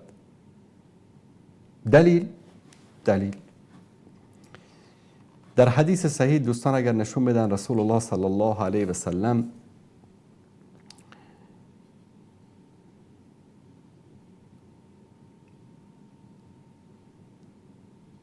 این حدیث در بخاری است، دوستان نشون بدن، بخاری، مسلم، ابو داود، نسائی، ابن ماجه، احمد، حدیث صحیح است، حرف و حدیثی هم سرش نیست. معاذ ابن جبل، فکر کنید مثلا در بین فقها احمد ابن حنبل، ابو حنیفه، شافعی، مالکی رحمهم الله، اینا در بین فقها سرآمد همه هستند. سرآمد فقهای صحابه کی است؟ معاذ ابن جبل. فقیه است، عالم است. پیامبر صلی الله علیه و سلم او را به عنوان قاضی القضات یمن میفرستند. جایی که درس دینی بود، امامت بود، کارهای بسیار بزرگ دینی بود، معاذ را میفرستادن. معاذ یکی از بزرگان عالم صحابه است، فقیه است. خلاص معاذ را فرستادن، یک منطقه‌ای بود در اونجا، گفتن که برو اونجا برای مردم امامت بکن. طبیعتا میرفت امامت میکرد، بر مردم درس دین رو بیان میکرد، قرآن بیان میکرد. روزی که رفت در اونجا، روز اولی که در مسجد وارد شد، نماز عشا بود فکر کنم، شروع کرد در رکعت اول سوره بقره رو خواند. معاذ ابن جبل رضی الله تعالی عنه در مسجد رسول الله صلی الله علیه و سلم در مدینه در اونجا زندگی کرده. اهل مدینه صحابه هستن، کل قرآن هم در یک رکعت بخوانی خم به ابرو نمیارن، لذت میبرن. اما این قوم تازه مسلمانن، تازه مسلمان شدن. معاذ رفت در اونجا الله اکبر الف لام میم، سوره حمد رو خواند، بعد از اون شروع کرد الف لام میم ذالک الکتاب لا ریب فیه. یک آیه، دو آیه، یک صفحه، دو صفحه. میدونید که دیگه سوره بقره بزرگترین سوره قرآن است، چیز در حدود 3 جز است. یک نفر از بین جماعت نماز رو رها کرد، رفت گوشه‌ای شروع کرد به نماز خواندن. نمازشو خواند و جماعت رو رها کرد و از مسجد رفت بیرون. معاذ بعد از نماز اون طرف رو طلب کرد، گفت بیا اینجا. گفت تو منافق شدی، من دارم قرآن میخوانم، نماز رو رها کردی، بلند شدی رفتی. گفت والله من منافق نشدم. اما تو چه خبره سوره بقره رو برای ما داره میخوانی؟ ما آدم کارگریم اینجا. خلاصه آمدن پیش رسول الله صلی الله علیه و سلم. معاذ میگه تو منافق شدی. اون گفت من شکایت میکنم به رسول الله صلی الله علیه و سلم. آمدن پیش رسول الله. رسول الله صلی الله علیه و سلم به این طرف گفتن چه خبر، قضیه چی است؟ گفت یا رسول الله ما مردم کارگری هستیم، با دستانمون میریم کار میکنیم، کشاورزی میکنیم. این کسی که برای ما فرستادی الله اکبر شروع کرد سوره بقره رو خواندن و 1 دقیقه، 2 دقیقه، نیم ساعت، 1 ساعت خسته شدم. کار و زندگی اونجا ول کردم آمدم، مغازم ول کردم آمدم، این داره برای ما سوره بقره میخوانه. پیامبر چی گفت؟ گفت ای تو قرآن رو ول کردی، کلام الله رو رها کردی، مسجد رو رها کردی رفتی. برگشت به طرف معاذ چی گفت؟ دوستان نشون بدن. افتان انت، افتان انت. معاذ تو فتنگر شدی، تو فتنگری میکنی یا معاذ؟ معاذ چیکار کرده بود؟ رفع الیدین عامل به جر نکرده بود، قرآن خوانده بود. قرآن اگر به شکل صحیح خوانده نشود در مکان و زمان مناسب به اندازه مناسب سبب فتنه مردم قرآن هم میتونه بشه. اقرا بکذا و کذا، بابا فلان سوره رو بخوان، فلان سوره رو بخوان. قال ابو زبیر، ابو زبیر میگه که به یاد داره میگه سبح اسم ربک الاعلی رو گفت و لیل اذا یغشی رو گفت اینا رو بخون. چه خبر سوره بقره رو برای مردم شروع کردی خواندن؟ و در روایت دیگری میگه یا معاذ لا تکن فتانا، ای معاذ فتنگر نشو، فانه یصلی وراک الکبیر و الضعیف و ذو الحاجه و مسافر. پشت سر تو انسان بزرگ، پیر، ضعیف، انسان نیازمند، کارگر نماز میخوانه. ببینید دوست عزیز، منظور من این است که سنتی رو در مکان و زمان غلط زنده کردن امکان داره سبب فتنه شود. به خاطر همین گفتم که فتنه است. یک داستان معاذ است، یک داستان افغانی هم برای شما بیان بکنم. منطقه‌ای است در بغلان، دوستانی که از بغلان هستن شاید بفهمند، دهنه غوری بهش میگن. منطقه است و عالمی که در اونجا حضور داشت این رو خودش برای من گفت، یعنی من نه اینکه کسی دیگری شنیده باشم، کسی که در همون مسجد بود. میگن در دهنه غوری قبلا، حالا شاید وضعیت تغییر کرده باشه، این حکایت تقریبا شاید 30 سال 35 سال پیش است. میگن بعد از نماز صبح 3 تا ماشین از دهنه غوری میرفت به بغلان، مرکز شهر، پل خمری بسر. مردم رو میبرد، مردم خریدشان رو میکردن، همین 3 ماشین بعد شب برمیگشت. اکثر قریجات در ده ها اینطوری است، صبح ماشین میره شب برمیگرده. کسایی که کار دارن در شهر صبح میرن شب برمیگردن، دیگه ماشین رفت آمد نیست که هر روز که خواستن یا تاکسی بگیرن بیان و برن. راه هم صعب العبور در اون موقع. میگن قاری نبی رو آورده بودن در این قریه، یک مسجد جامعی داشت. قاری صاحب بسیار خوش آواز و بعضی قاری که صداشون خوب باشه خودشون از صدای خودشون کیف میکنن. بعد که کیف کردن دیگه همینطور میرن دیگه میخوانن، مثل معاذ بن جبل رضی الله تعالی عنه. قاری صاحب ما شروع میکنه خدا میدونه کدام سوره رو میخوانه. خب این ماشینا رأس ساعت حرکت میکنن. نماز که سلام داد ماشین اول حرکت میکنه، 10 دقیقه بعد ماشین دوم حرکت میکنه، 10 دقیقه بعد ماشین سوم حرکت میکنه و سلام. دیگه اگر کارداری نداری دیگه ماشین نیست. شروع کرد به خواندن، یک 10 دقیقه شد، 15 دقیقه شد، 20 دقیقه شد. یکی میگه از آخر صف صدا کرد، شروع کرد به فحش دادن. باز اون فحشای دعات اون اطراف هم دیگه دوستان میدانن، خواهر و مادر و خلاصه همه رو مورد عنایت قرار داد. شروع کرد فلان شده. ماشین اول رفت من به تو چیزی نگفتم، ماشین دوم رفت به تو چیزی نگفتم، ماشین سوم هم داره میره، تو هنوز داری میخوانی. خب این فتنه‌گری است. ولی بیچاره مریضی داره، حاصل کشاورزیش رو میخواد بفروشه، بازار ببره، یک کشکی، شیری، لبنیاتی میخواد ببره در بازار به خاطر مخارج خانوادهش. حالا تو شروع کردی مثلا جزء عمه رو کامل میخوای در نماز صبح بخوانی. سبب این میشه که طرف بیاد فحش بده، نماز رها کنه بره. پس بله دوست عزیز، گاهی اوقات احیای سنت در زمان و مکان غیر مناسب امکان دارد که سبب فتنه شود. بله سلام علیکم بیننده گرامی، بفرمایید. و علیکم السلام و رحمت الله و برکاته. خوبی دوستان انصاریت؟ سلامت باشید، زنده باشید. تشکر از شما. سلامت باشید. الله سبحانه و تعالی به شما جزای خیر بده در تبلیغ راستین دین اسلام. آمین. آمین. سلامت باشید. در این قضیه که در کشور ایران روی داده میخوام صحبت بکنم. بفرمایید. خواهش میکنم. این مردم واقعا از ظلم این طاغوتیان شیعه به هر صورت بیزار شدن و امروز میخوان حق خودشون رو از این ظالمان بگیرن. یعنی حق اونا چی است؟ حق اصطلاح استفادهش نان و امان است. یعنی اینکه این مردم واقعا فقط میخواهند در کشور ایران امنیت داشته باشند، از این ثروتی که الله سبحانه و تعالی به این کشور بخشیده سهمی داشته باشند و این هم واقعا حق خودشون است.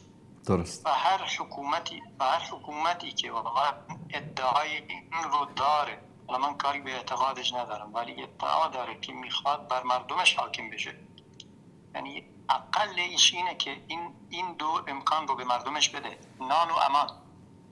درست. ولی متاسفانه این طاغوتیان شیعه که با الله سبحانه و تعالی در ستیز هستن، با دینش در ستیز هستن، طاغوت هستن، طاغوتشون طغیان کرده، یعنی جنگ و ستیزشون با دین الله سبحانه و تعالی طغیان کرده، اینو بر نمیتابن و هر چی که از برای خودشون میخوان و خودخواه و خودکامه هستند و این سبب نابودی و ذلت و خاریشان خواهد شد به لطف الله سبحانه و تعالی ان شاء الله. و این ان شاء الله. و من واقعا میگم این مردم بتونن که با همین روشی که در پیش گرفتن، یعنی از این حکومت حتی یک ذره کوچک بعد از 47 سال قبول نکنن، زیرا که وجود این حکومت فقط فساد و پستی فی الارض است ولا غیر. یعنی اینکه ببینید کسی اگر در این کشور مثلا بخواد بگه بابا من دوست دارم واقعا هوای سالم نفس بکشم، او محکوم است.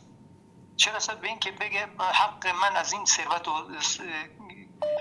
پولی که در کشور هست کجاست، یا بگه که مثلا من مسلمانم و دوست بله بفرمایید ادامه بدید. خواهد میگه من مسلمانم، به دین اسلام مسلمانم و دوست دارم لا اله الا الله بگم، اونم محکوم به اعدام است، محکوم به فناست، اونم شکنجه میشه. همچنان که ما دیدیم خیلی از علما ما دیدیم و حتی جوانان که برگشتن واقعا و گفتن که قبر پرستی و فریاد غیر الله شرک است و اینا، بازم اونم محکوم شدن، اعدام شدن، شکنجه شدن یا فرار کردن. ولی در این بین یه چیزی هست، میخوام به این موضوع اشاره بکنم. ببینید اگر خود این مردم ایران، حالا الله سبحانه و تعالی سرشون منت نهاده و خواستن با دستان خودشون سرنوشت خودشون عوض کنن، که الله سبحانه و تعالی میفرماید سرنوشت هیچ قومی رو تغییر نمیده مگر اینکه خودش بخواد تغییر بده. درست. به این عمل میکنن، این درسته، واقعا الله بهشون توفیق بده که واقعا از شر این طاغوتیان شیعه خلاص بشن و خودشون سرنوشت خودشون رو در دست بگیرن. ولی شما نگاه کنید ببینید عده اشخاص اومدن در این بین دخالت میکنن. چطوری؟ من نمیخوام با این سخن من دل مردم رو سرد بکنم یا اونان رو از شورشی که از قیامی که کردن باز بدارم. نه، من اتفاقا همینطور که عرض کردم نظرم اینه که این مردم انشالله به لطف الله سبحانه و تعالی برای این طاغوتیان شیعه چیره خواهند شد و شکستشان خواهد داد. ولی قضیه اینه که مثلا یک عده بلند میشن برای اونا به هر صورت رهبر علم میکنن. درسته در بین مردم هست کسانی که گفتن حالا بله پسر اون محمد رضا بیاد، رضا پهلوی، گرچه که من واقعا هیچ یک ذره ای هم باور ندارم که این انسان انقدر غیرت داشته باشه بره با جامعه بین المللی صحبت بکنه که بگه من عرضه رهبری این ملت رو دارم، بیایید کمک بکنید من بتونم واقعا این مردم رو رهبری بکنم در قضیه گذار، تا اینکه اگر این مردم تونستن بر این شیعیان پیروز بشن، بعدن حکومت ایران حالا چی خواهد بود مردم تعیین بکنن. عرضه این کارم نداره، گفته با سخن گفته ولی عملش نیست. خلاص سرتون در نیارم، من مسلمان در این میان چه فرقی باید بگذارم؟ مثلا نمونه همین پسر شاه، پسر محمد رضا پهلوی رو، واقعا چه فرقی بین یک انسان سکولار که میگه من برای مردم ایران از قبل اینم تعیین کرده برای همه مردم ایران خواهان جدایی دین از حکومت هستم، با اینم خودش یک طاغوت، یک دیکتاتوریه که میخواد با این قضیه بیاد سر مردم بشینه. و این که چرا من مسلمان در شبکه کلمه حالا بیام علم و پرچم این انسان رو بلند بکنم، این که خودش طاغوته. سکولار یعنی چی؟ یعنی جدای دین از حکومت. جدای دین از حکومت چه معنی داره؟ یعنی که من راضی نباشم به این که حکومت حاکم باشه، اسلام حاکم باشه بر مردم. یعنی این دیگه چیه؟ این دیگه چه قضیه؟ همین شیعیانی که امروز در کشور ایران هستن، این طاغوتیان شیعه، اینا هم همین سخن میگن به یک شیوه دیگه. اونا هم میگن ما حاضر نیستیم لا اله الا الله در زمین باشه، ما در ایران باشه، ما میخوایم قبر پرستی و شرک و طغیان، علی پرستی و عبد پرستی در ایران باشه. یعنی به باور بنده هیچ فرقی بین رضا پهلوی و علی خامنه‌ای با به هر صورت گروهش نیست. یعنی واقعا اینا هر دوتا طاغوتن، هر دوتا دیکتاتورن. من عرض کردم خدمتتون این پسر محمد رضا هنوز نیومده میگه من خواهان جدایی دین از حکومت برای مردمم. این هم یک دیکتاتوریه، این هم یک طغیانه. چطور به خودش اجازه میده؟ کم 30% بیشتر مردم ایران خدا پرستن، الله پرستن، یکتا پرستن، خواهان حکومت دین بر خودشون هستن، خواهان حکومت اسلام بر خودشون هستن. ولی متاسفانه بلند شدن در شبکه کلمه با نام تبلیغ توحید و اسلام از یک سکولار دفاع میکنن. و وقتی من نوعی میخوام باهاشون صحبت بکنم، اولا سخنانم اجازه نمیدن و بعد از اینکه سخن تموم شد به من تهمت میزنن، میگن این منافق و میخواد این قیام مردم رو خنثی بکنه. یا اینکه یک مولوی در جنوب ایران بلند میشه به این مردمی که واقعا حق خودشون اعتراض بکنن، حالا اعتراض هر شیوهی که اونا دوست دارن، خودشون بلند شدن. شما بیا مولوی بسم الله یک بار یک دفعه در جلوی مردم در خیابان برو، بعد حرف بزن. به مردم میگه شما اعتراضاتتون مسالمت آمیز باشه. ببینید یک چیز خدمت عرض کنم، نمازگزاران مسجد مکی در سال 1401 و در سال 1372 واقعا اینا اعتراضشون مسالمت آمیز نبود. اصلا اعتراض کجا بود؟ اینا نمازگزار بودن، اومدن خیابان، نه اسلحه‌ای داشتن، نه چوبی داشتن، نه چاقویی داشتن. رژیم با گلوله داغ به اونا را داد.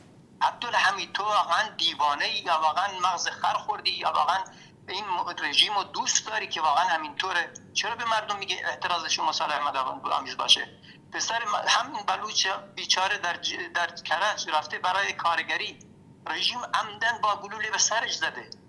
واقعا شما باید جرأت بکنید به این بیچاره بگید اعتراضت مسالمت. این که اعتراض هم نکرده، کارگر بوده در خیابان رفته، این رژیم جنایتکار کشتتش، زیرا این رژیم بقای خودش رو در کشتن میدونه، علاوه خصوص کشتن مردمی که واقعا خواهان حق خود هستن، از ظلم بیزارن. مردم دلیر بلوچ، مردم دلیر کرد، ببین 47 سال فقط این رژیم اینا رو سرکوب میکنه.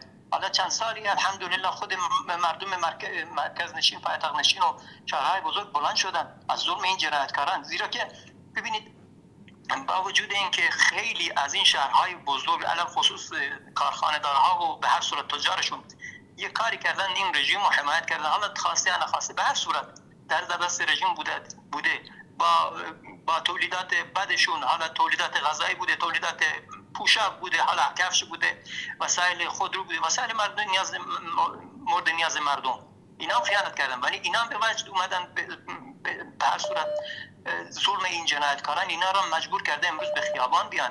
ولی من میگم هیچ کس اجازه نداره به این مردم امروز بگه چطور برو چطور نرو چه کار کنه. حق مردمه که از خودشون دفاع کنن، حتی اگر با چاقو باشه، با تفنگ باشه، با چوب باشه، زیرا که این مردم اگر بگن حق ما کجاست، این رژیم جنایتکار با گلوله به سرشون میزنه، اونا رو میکشه، کورشون میکنه، بدبختشون میکنه. یه وضعیتی در ایران درست کرده که هیچ کس اصلا نمیتونه زندگی بکنه. جوانا خودشون رو میکشن، آواره میشن یا خودشون رو میکشن. واقعا این وضعیتی که کشور ایران درست شده، بعد من مسلمان بیام به مردم بگم برای خودتون حکومت بیدینی انتخاب کنید، از حکومت بیدینی شیعه بهتره. واقعا این تبلیغه، این اسلامه. یا فلان مولوی بلند بشه اعتراضاتتون مسلمه آمیز باشه. چرا باید اعتراض مسلمه آمیز باشه؟ وقتی که مردم میان خیابان این جنایتکاران رو میکشن، مردم حق خودشون از خودشون دفاع کنن. مگه اسلام اینو به تو نگفته؟ شما الان در مورد حاکم صحبت کردید، حکومتی که واقعا طغیان کرده و مردم رو میکشه، حق مردم از خودشون دفاع کنن. اگر غیر از اینه بگید واقعا من اشتباه میکنم. درست. من خیلی صحبت کردم استاد انصاری، ممنون از فرصتی که من دادید. سلامت باشید. تشکر. سلام علیکم و رحمت الله و برکاته. السلام و رحمت الله و برکاته. کسایی که فکر میکنن که پسر شاه میاد در ایران و این به نفع اسلام و مسلمان ها و اهل سنت است، اینا یا منافقن یا احمق. از این دو حالت خارج نیست. حاضرن دینشون رو، عقیدهشون رو، همه رو بفروشن در مقابل اینکه اینا بیان و اینا به نان و نوایی برسن. چون بعضیایی که در این مورد خیلی داغ هستن، کسی از دوستان ازشون پرسیده بود که خب شما چرا دارید این کارا رو میکنید؟ گفته بودن والا فردایی که این حکومت سقوط بکنه، هر حکومت دیگری بیاد، ما باید یعنی سعی میکنیم که در اونجا یک جای پایی داشته باشیم. به خاطر همون گاهی از این حمایت میکنن، گاهی از اون حمایت میکنن. اما پسر شاه علنا یک صهیونیست است، یعنی کسی که رفت اونجا در اسرائیل و با اسرائیل تجدید پیمان کرد. یعنی یک سنی، یک مسلمان، یک موحد بیاد از این دفاع بکنه و برای این تبلیغ بکنه، این واقعا جای تعجب است. امروز درست است که این نظام یک نظام ظالم، ستمگر، دیکتاتور، جنایتکار، اما تجربه این رو ثابت کرده که همیشه وقتی همچین انقلاب‌هایی بدون داشتن یک جهت مشخص، رهبری و قیادت مشخص، سبب شده که انسان‌های دیکتاتورتر از دیکتاتور قبلی حاکم بشن در جامعه. و اهل سنت در این زمینه خیلی باید هوشیار باشن. یعنی عموم مردم ایران به دنبال آزادی هن. بعد از 40-45 سال ظلم، ستم، بدنام کردن اسلام توسط آخوند جماعت، مردم از دین متنفرن، از اسلام متنفرن، آزادی میخوان، فحشا میخوان، شراب میخوان، زنا میخوان، رقص میخوان، بی‌حجابی میخوان. و اهل سنت خیلی باید در این قضیه هوشیارانه و محتاطانه عمل بکنن. نشه که همون بلایی که سر ترک ها اومد در شروع قرن 19 همون بلا سر اهل سنت ایران بیاد و همه این دستاوردهایی رو که با خون علما و دعوتگران در ایران اهل سنت به دست آوردن، یک شب همه را از دست بدن. خیلی مهم است.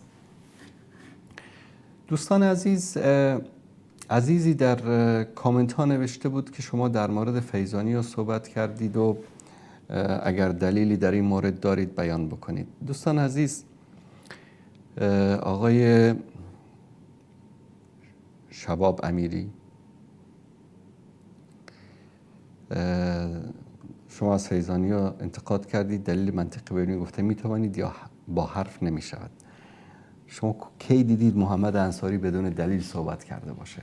من فرقه فیضانی ها رو از سال 2000 تقریبا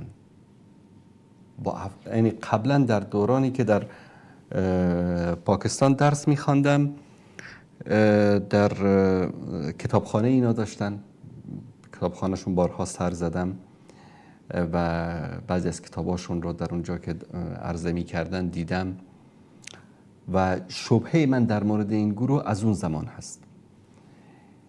یکی از اعضای این گروه، اینا در بینشون مراتب دارن، یک گروه مثل حشاشیون بودن در علامات در ایران در زمان امویا که تا زمان سلجوقیا و اینها هم بودن که در حمله مغول از بین رفتن. یک گروه باطنی، زیرزمینی، استخباراتی، فقط کارشون چی بود؟ کشتن خلفا و علما و شخصیت هایی که به نفع اسلام کار میکردن. یک گروه باطنی پنهان بودن. فرقه فیضانی دقیقا همچین یک فرقه ای است. یکی از کسانی که با این فرقه، اینا باز مراتب دارن، مرتبه چند و چند و چند. من عرض کردم در برنامه‌ای که صحبت کردم که در یک برنامه مفصل در مورد اینا صحبت خواهم کرد. کسی از اعضای بزرگ اینها رو الله سبحانه و تعالی هدایت داد. در اون موقعی که من مدیر سایت کتابخانه قلم یا کتابخانه عقیده بودم، با تماس گرفت. بعد خلاصه در اون مجلس بزرگی که اینا داشتن یک سوالی میکنه، بعد کسی از اونجا میگه که تو حق نداری این سوال رو بکنی، بعد به این طرف بر میخوره. شب میگه همینطور سرچ میکردم در اینترنت، عقیده اهل سنت نوشتم، سایت کتابخانه قلم آمد یا عقیده در اون موقع. بعد یک کتابایی رو مطالعه کردم، بعد از اون کلا برگشته بود، توبه کرده بود از این فرقه. کل اسرار اینها رو در داخل یک فولدر برای من آورد. گرفتاری های ما در این وصال، برنامه‌ای که در مورد روافض داشتیم و خلاصه فرصتی نشد که این فایل رو من بررسی بکنم و در مورد این مفصل یک برنامه بسازم. شاید نیازی هم در اون موقع ایجاب نمی‌کرد.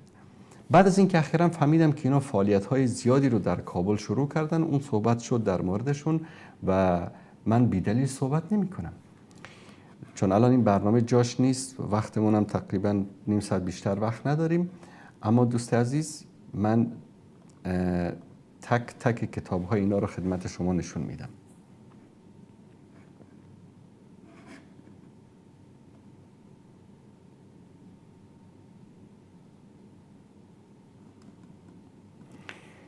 دوستان نشون بدن کتاب دلیل الذاکرین فی سنت جهر حضرت سید المرسلین مولانا محمد عطاالله صاحب فیضانی. این مؤسس فرقه فیضانی است. میگن در زمان کمونیست‌ها کشته شده، نمیدونم، زیاد در موردش اطلاع ندارم. کتاب دلیل الذاکرین. کتاب دروس سیاسی مولانا محمد عطا صاحب فیضانی. کتاب فتاوای ضروری عصری مطابق مذهب حنفی. کتاب خودشناسی خداشناسی. کتاب جمال و کمال صانع در مصنوعات. کتاب انسان و اسرار قرب یا جام و میگر سوم، همه از صاحب این فرقه از فیضانی. انسان و فلسفه امتحان یا جام و میگر چهارم. همه کتابایی که اکثر این کتابا رو اینا پنهان میکنن از عامه مردم، اسرار خلقت تا بارگاه عظمت یا جام و میگر پنجم، اینا رو همه رو دارم اینجا. الفبای اسرار قرآن یا جام و میگر ششم. مثلا اینجا الفبای اسرار قرآن است، چیزی که در شما پیدا نمیکنید قرآن است. همش حرفای الکیه، یعنی الله المستعان. یعنی سوالات عمومی مولانا صاحب فیضانی. کتاب جهان به تلسکوپ قرآن، در اینجا هم چیزی که پیدا نمی کنید قرآن است. حرفای باطنی الکی. جواهر موجود باز هم مفقود. این هم از فیضانی. شمس المعارف دروس توحید، چیزی که در این کتاب نیست توحید است. همه چیز پیدا میشه در این کتاب غیر از توحید. اینو مفصل در موردش انشاءالله برنامه خواهم داشت و صحبت خواهم کرد. دوستان عزیز تشکر میکنم. من فقط یک نمونه خدمت شما عزیزان در اینجا نشان بدم. در یکی از کتاب‌های اینها که کتاب ذکر است، شما یک ذکر عجیبی رو در اینجا من برای شما بیارم.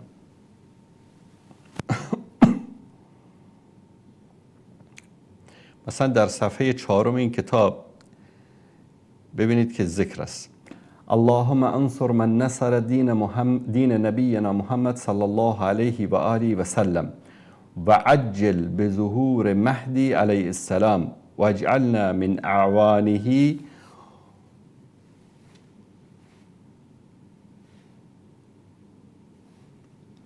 دوستان تصویر رو من رو ندارید، این فکر کنم تصویر رو نشان نمیده. من این رو دوباره، بله دوستان اشاره میکنن که تصویر نیست. من تصویر رو دوباره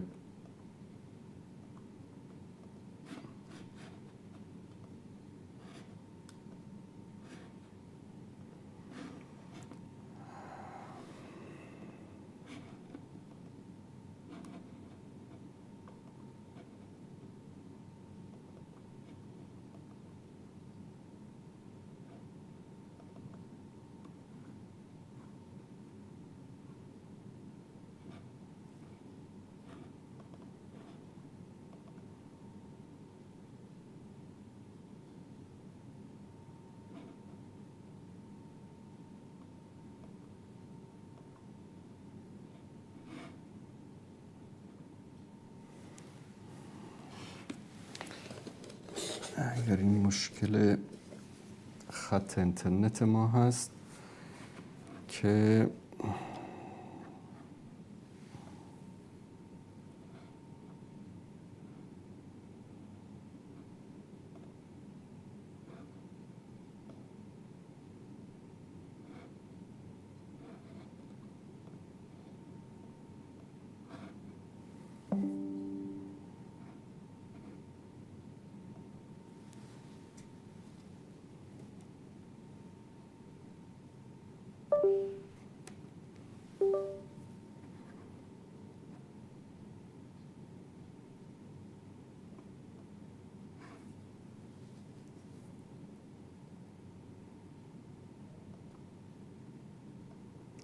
خب دوستان عزیز، ما یک میان برنامه کوتاه میگیریم تا این مشکل اینترنت حل بشه.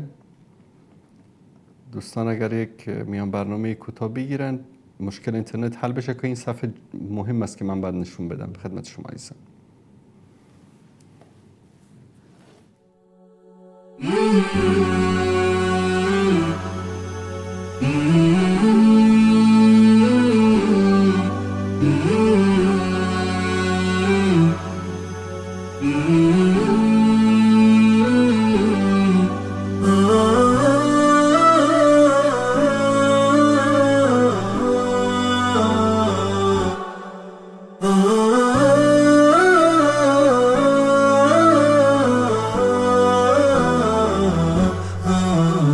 نداء الحق صوت قد شجاني وبلغني الحقيقة والأماني وكان لي السبيل إلى المعالي ونورا للهداية والبيان.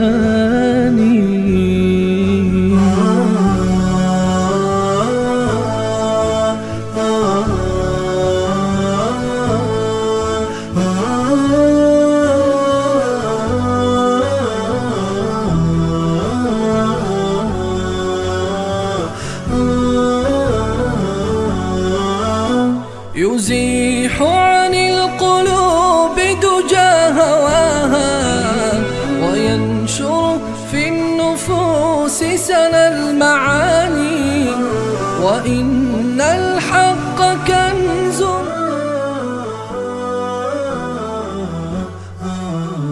نداء الحق صوت قد شجاني وبلغ. خب دوستان عزیز، مشکل اینترنت برطرف شد. در صفحه 4 کتاب ادعیه و اورادشون با این دعا برخوردم، برام خیلی جالب، نمونه دارم خدمت شما نشون میدم. اللهم انصر من نصر دین نبینا محمد صلی الله علیه و آله و سلم و عجل به ظهور مهدی علیه السلام. ظهور مهدی رو کی اعتقاد داره؟ اهل سنت که اعتقاد ندارن. ظهور مهدی رو روافض اعتقاد دارن.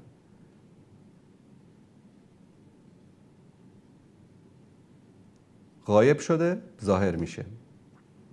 وجعلنا من اعوانه وخذل من خذل دین نبینا محمد ولا تجعلنا منهم آمین. خب پایین همین صفحه بعد ادبیاتشون خود این فیضانی علامه بهش میگن، ادبیات نوشتاری شما گوش کنید. بعد در اینجا میگه که اثر خاص نیز دارد که گویا یک نوع ارتباط به باطن شخص و پیغمبر صلی الله علیه وسلم زمان او صورت میگیرد، مانند بسته کردن لین به لین برج برق بلا تشبیه. و به مرتبه دوم چون ذوات شریف انبیاء علیهم السلام خصوصا پیامبر ما به حکم خزانه‌داران انواع احسان و انعام باطنی خداوند بر روی زمینند. چی میگه؟ ذوات شریف انبیاء خصوصا پیغمبر ما به حکم خزانه‌داران انواع احسان و انعام باطنی خداوند بر روی زمینند. دقیقاً عقیده مشرکین مکه. تازه مشرکین مکه عقیدهشون خیلی از اینا بهتر بود. خزانه‌داران یعنی احسان و انعام باطنی خداوند پیغمبرانن. این در کجای قرآن و سنت هستیم؟ پیامبری که در قرآن الله متعال در موردش میگه که قل لا املك لنفسی نفعا ولا ضرا، بگو که من مالک نفع و ضرری برای خودم هم نیستم. ولو كنت اعلم الغیب لاستكثرت من الخیر و ما مسنی السوء. اگر غیب میدانستم کارهای زیادی انجام میدادم و ضرری به من نمیرسید. وقتی میگم این یک فرقه صوفی گمراه باطنی استخباراتی خطرناک هستن، بی‌دلیل نیست برادر عزیز. و این بعضی از این کتاباشون من همینطور ورق زدم خواندم. و اگر همه اینا رو مطالعه بکنید چی چیزایی از اینا در میاد. یک بهارالانوار دیگری هست این دایره الخرافات. و مثل همین مطالب دیگری هم هست. حالا مثلا اینا چله دارن، چله مبارک بهش میگن، 10 روز میشینن و وردهایی که اینا میخوانن در این 10 روز جوانای بیچاره رو میبرند، کمی انسانای دین دوست رو میبرند. بعد این طریقه چلهشان است.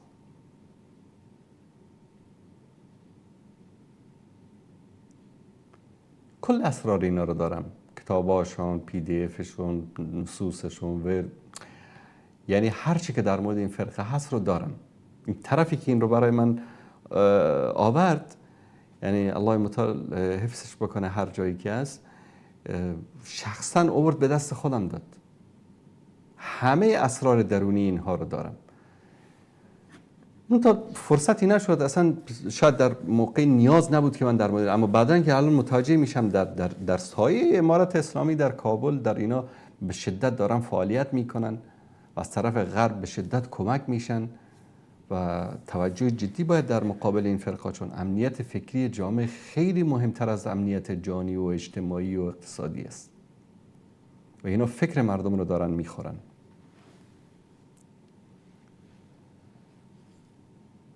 بیننده عزیز سلام علیکم، بفرمایید.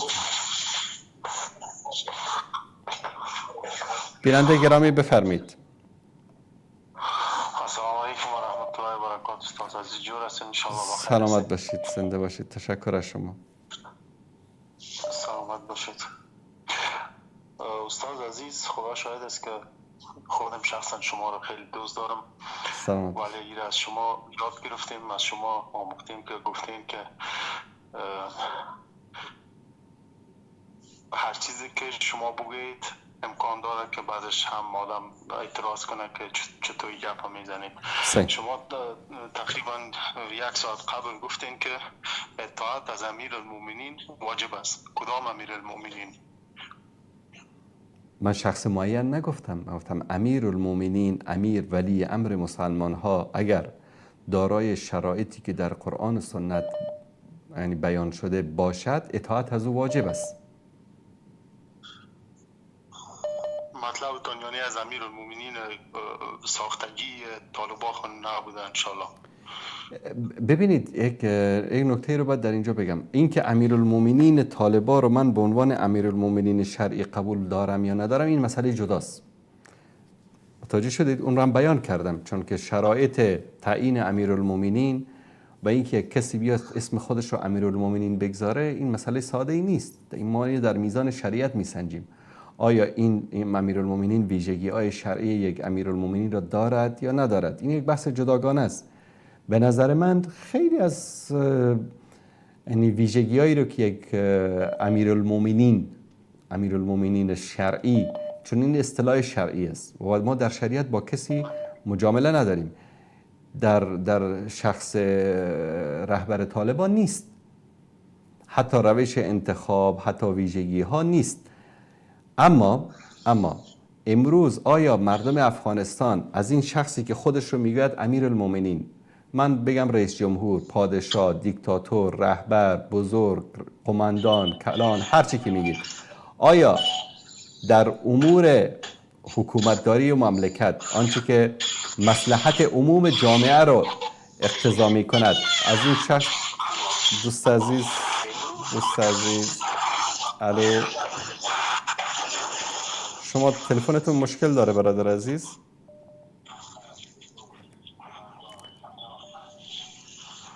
خب من صدا رو یکم پایین آوردم چون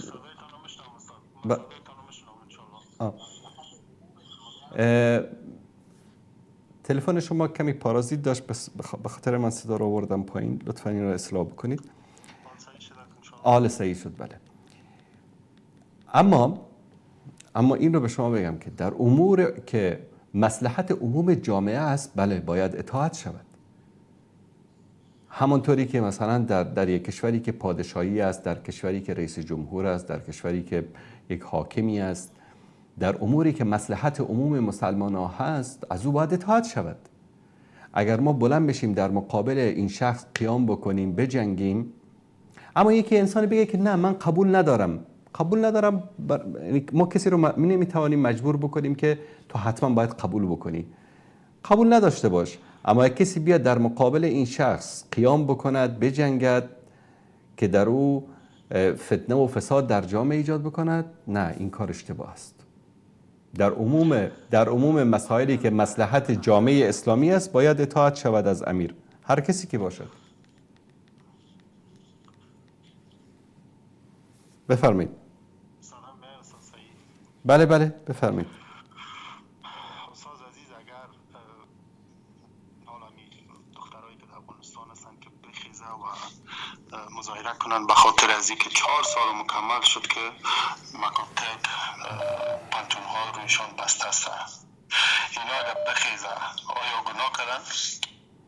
نه، حق اعتراض هر کس داره در یک جامعه اعتراض بکند، حق اعتراض دارد، اما اعتراضی که به آشوب و به مصالح عموم مسلمان ها ضربه نزند.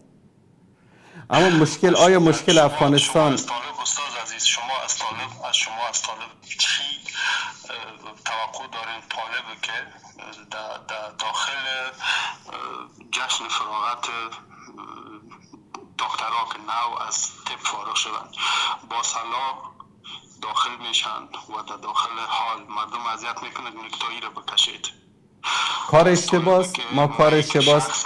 من که شخصا در داخل موتر بودیم، کمربند امنیتی ما بسته بوده، سرما خنده میکرد و در دستم یک دونه لاکت بوده که نام بچیم داشت نوشته بود وام از نقره که خنده میکرد. از شما از این گروه چی توقع داریم که اینا با گپ مردم لبیک میگن؟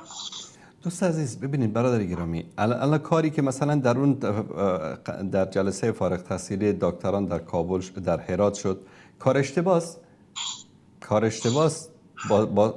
اصلا نفر امر به معروف حق نداره که سلاح به دستش بگیره. یعنی نفر امر به معروف حق نداره که سلاح به دستش بگیره. این یک گناه شرعی است. این نفر امر معروف باید یک عالم باشد، در کنارش شخص امنیتی وجود داشته باشد، در کنارش پلیس باشد، در کنارش نیروی امنیتی باشد، اشکالی ندارد. اما خودش سلاح به دست بگیرد و در یک جای وارد شود و مردم را تهدید بکند، این کار 100% خلاف شریعت است، خلاف دین است، خلاف اسلام است. در این حرفی نیست، اما یک تصرف فردی است. آیا دوست عزیز خلاف شریعت هم میشنم، ولی 4 سال مکمل است استاد عزیز. والله من خودم در خارج از افغانستان زندگی میکنم. من مردم در اینجا میبینم که چیزهایی را که اینا در اونجا میکنن، مردم از دین دلشان گشته، دلشان سرد شده. خب ببینید برادر عزیز، دوست عزیز، امیر ما تحمل بکنیم. والله من خودم مجبور هستیم تحمل بکنید. چی کار میخواید بکنید؟ بفرمایید یک راه حل شما نشان بدید. مجبور هستیم. تمام. ببینید ما گاهی اوقات ممنونه که شما گفتید که اطاعت از امیرالمومنین، خدا شاهد است استاد عزیز. من خیلی ناراحت شدم که اگر امیرالمومنین امیر شما میگید که هنوز کسی ندیدهش، قوارش ندید. امیرالمومنینی که مکتب در روی مردم بند است، امیرالمومنینی که در ریش مردم کار داره. دوست عزیز یک لحظه بالله استاد عزیز، یک دانه عریضه خودم که داعش یک نمرهش خودشان اشتباه نوشته کرده بودن، والله خودش یک نمرهش اشتباه نوشته کرده بودن. پس من از محکمه روی میکنه که بری اصلاح کن. میرم پیش مامورش نمره تلفن خودم میته، زنگ میزنه، پس من میگه $200 بده که من کار کنم. ببینید دوست عزیز، یک لحظه، شما اگر صحبت‌های من را کامل گوش کرده باشید، من مفصل صحبت کردم، توضیح دادم امیرالمومنین کی است، به کی امیرالمومنین گفته میشه، مسئله خلافت، مسئله شروط، همه اینا رو صحبت کردم. ببینید گاهی اوقات برای من در یک جامعه، در یک حکومت یک مشکلی ایجاد می شود، یک تصویر ذهنی بدی در ذهن من ایجاد می شود. اما ما وقتی که حکم میکنیم، دوست عزیز لطفاً وقتی که صحبت میکنید این تلفن رو درست بگیرید. سر و صدایی که ایجاد میشه واقعا اذیت کننده است. برای من یک سری مشکلاتی در این جامعه ایجاد شده به خاطر برخورد حکومت، به خاطر هر مسئله‌ای که بوده. اما آیا من به خاطر این رفتاری که با من شده است، یک شخص، یک فرد، این رفتار، یک مأموری آمده مثلا در وزارت تجارت برای من یک مشکل ایجاد کرده، من بگیرم کل جامعه رو به هم بزنم، حکومت رو سرنگون بکنم، کودتا بکنم، امنیت جانی و مالی اقتصادی جامعه رو به هم بزنم؟ نه، این درست نیست. اسلام همین است. به خاطر همین رسول الله صلی الله علیه و سلم امروز در صحبتی با یکی از عزیزان همین رو ذکر کردن. رسول الله صلی الله علیه و سلم در مورد حاکمان صحبت میکنن. با کی؟ با حذیفه رضی الله تعالی عنه. میگن در آخر زمان حاکمانی میآیند که جسمشان جسم انسان است، قلوبهم قلوب الشیاطین، قلبهایشان قلبهای شیطان است. خلاصه صفات اونا رو میگن، ظلم میکنن، این میکنن. حذیفه میگه یا رسول الله اگر این زمان رو درک بکنم چی کار بکنم؟ میگن که بشنو و اطاعت بکن. ولو ضرب ظهرك و اخذ مالك، حتی اگر که شلاق بزنن و مالت رو هم بگیرن. مثلا مدخلی ها از این سو استفاده میکنن، میگن آره هر فاسق و فاجر و کافر و منافقی که حاکم شد تو باید 100% از او اطاعت بکنی و هیچ کاری نکنی. نه، اینطوری نیست. این حدیث یک فردی رو در یک جامعه که بر او ظلم میشه، ستم میشه، مالش رو میگیرن، شلاقش میزنن، زندانش میکنن، اگر این بره کودتا بکنه و حکومت رو بزنه و رئیس جمهور یا امیرالمومنین و هر کسی که هست بکشه و جامعه به گند کشیده میشه. حراج و مرجان مردم لیبی مثلا قیام کردن، قذافی رو از بین بردن. کی آمد؟ چی شد؟ یکی از ثروتمندترین مردم آفریقا بودن، امروز بدبختترین مردم آفریقا هستن. مثلا در سوریه بله جواب داد، بعد از 10 سال 12 سال 15 سال جواب داد. اما مثلا در عراق چی شد؟ در مصر مثلا امروز مردم میگن خدا حسنی مبارک رو بیامرزه وقتی جنایات سیسی رو میبینن. به خاطر همین دین میگه که مادامی که مصالح عمومی ملت و امت در خطر نیفتاده، شما حق ندارید در مقابل ولی امر، حاکم که حالا نامش پادشاه است، رئیس جمهور است، امیرالمومنین است، هر کسی است، قیام بکنید و داخل منازعه شوید با او. تشکر از شما دوست عزیز.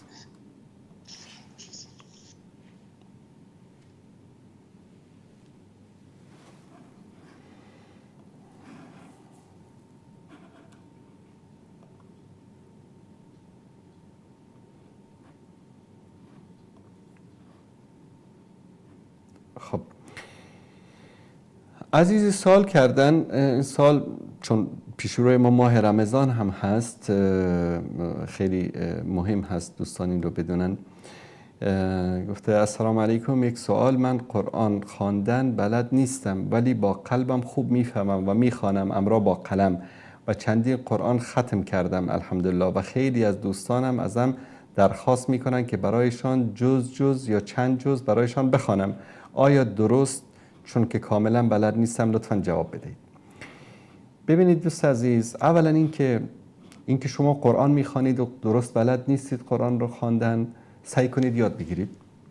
امروز در یوتیوب، در سایت ها، در اپلیکیشن ها، در دسترس همه هست. سعی کنید یاد بگیرید. اما با وجود سعی و تلاش میخوانید. رسول الله صلی الله علیه و سلم میفرمایند کسی که من قرأ حرفا من کتاب الله فله به حسن، کسی که یک حرف میخوانه یک حسنه میگیره. والحسنة بعشر امثالها، و یک حسنه 10 برابر میشه. لا اقول الف لام میم حرف ولكن الف حرف و لام حرف و میم حرف. همین الف لام میم رو که خواندی 30 تا حسنه گرفتی، 30 تا ثواب گرفتی. چون الف یک حرف حساب میشه، لام یک حرف حساب میشه، میم یک حرف. تو شاید تصور کنید کل این قرآن رو بخونید چقدر شما حسنات میگیرید.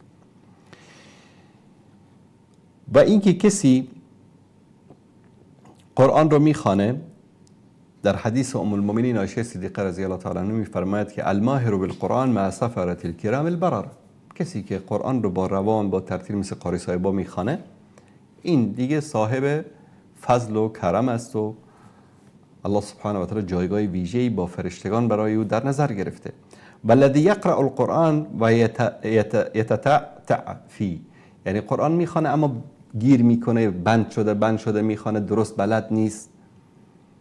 و هو علیه شق له اجران، با سختی و با لکنت زبان و با قطع و بریده میخوانه به خاطری که قرآن رو درست بلد نیست، 2 اجر میبره. یک اجر تلاوت قرآن، یک اجر تحمل این سختی و مشقت به خاطر خواندن قرآن. این به این معنی نیست که انسان همینطور بخوانه و یاد نگیره، نه، باید یاد بگیره. با وجود یاد گرفتن وقتی به این مشکل میخوانه 2 اجر میبره. اون قاری قرآنی که روان میخوانه 1 اجر میبره، این 2 اجر میبره. قبلا به ما میگفتن که قرآن نخوان که غلط میخوانی، گناهکار میشی. نه خیر، بخوان که همین سختی و مشکلاتی که تو در خواندن قرآن تحمل میکنی سبب میشه که 2 اجر ببری. قاری قرآن 1 اجر میبره، تو 2 اجر میبری. اما این که شما ختم بکنید، برای خودت 100 تا ختم بکن، اما برای کسی دیگر ختم کردن، با وجود اختلاف علما در این که آیا ثواب ختم قرآن به دیگران میرسد یا نمیرسد، اما رأی صحیح و درست و جمهور علمای اهل سنت این است که ثواب ختم قرآن به کسی دیگری بخشیده نمی شود. یعنی شما اگر در خانه تان قاری قرآن رو میارید، ختم قرآن میکنید، شما اجر و پاداشی از این کارتان نمیبرید. این قرآنی که خوانده شده اجر و پاداشش برای کسی است که بخواند. خودتان بخوانید، مصاحف رو باز بکنید، جزای قرآن رو بین خانواده‌تون، همسرتون، فرزندانتون تقسیم بکنید، ولو با سختی. درست بلد نیستن ولو با سختی بخوانن. این اجرش میلیون ها مرتبه بیشتر از این است که 4 تا قاری کرایی رو بیارید در خانه قرآن بخوانید و به آنها پول بدهید. یک مثال به شما بزنم. من برم 4 سال برم دانشگاه درس بخوانم، آخر شما بیایید به من 1 میلیون بدید، برید به جای من شهادت نامه شما بگیرید. همچین چیزی امکان داره؟ دانشگاه چی میگه به شما؟ میگه که درس رو این خوانده، شهادت نامه چرا به تو بدیم؟ میگه من بهش پول دادم. میگه داده باشی. دقیقا همین اتفاق روز قیامت با شما میفته. یا الله من پول دادم که برای من قرآن بخوانن. میگه برو بابا، خدا میگه چی اینجا؟ پول دادی که دادی. کسی که قرآن خوانده ثوابش برای خودش است. همچین چیزی ما نداریم در نظام شریعت الهی که تو پول بده کسی دیگه قرآن بخوانه ثوابش رو با پای تو بنویسیم. امکان نداره، چون الله متعال نگفته همچین چیزی رو، پیامبر صلی الله علیه و سلم نفرمودن همچین چیزی رو. نص صحیح و صریحی در قرآن و سنت بر این که انسان ختم قرآن بکنه ثوابش رو به کسی دیگری ببخشه وجود نداره. بله قرآن بخوان، بعد از اون براش دعا بکن. این هست. این امور شرعی امور توقیفی است. دلیل هست اوکی، کار صحیح است. دلیل نیست، کار غلط است.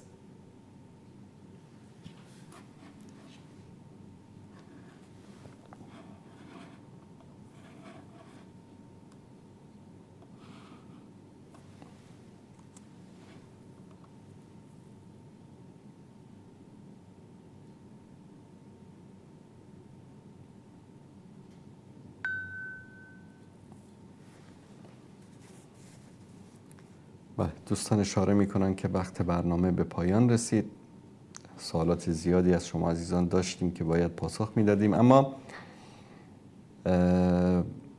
فرصت دیگر و برنامه دیگر همه شما رو به الله متعال میسپارم. صلی الله علی سیدنا و حبیبنا محمد و علی آله و صحبه اجمعین و السلام علیکم و رحمت الله و برکاته.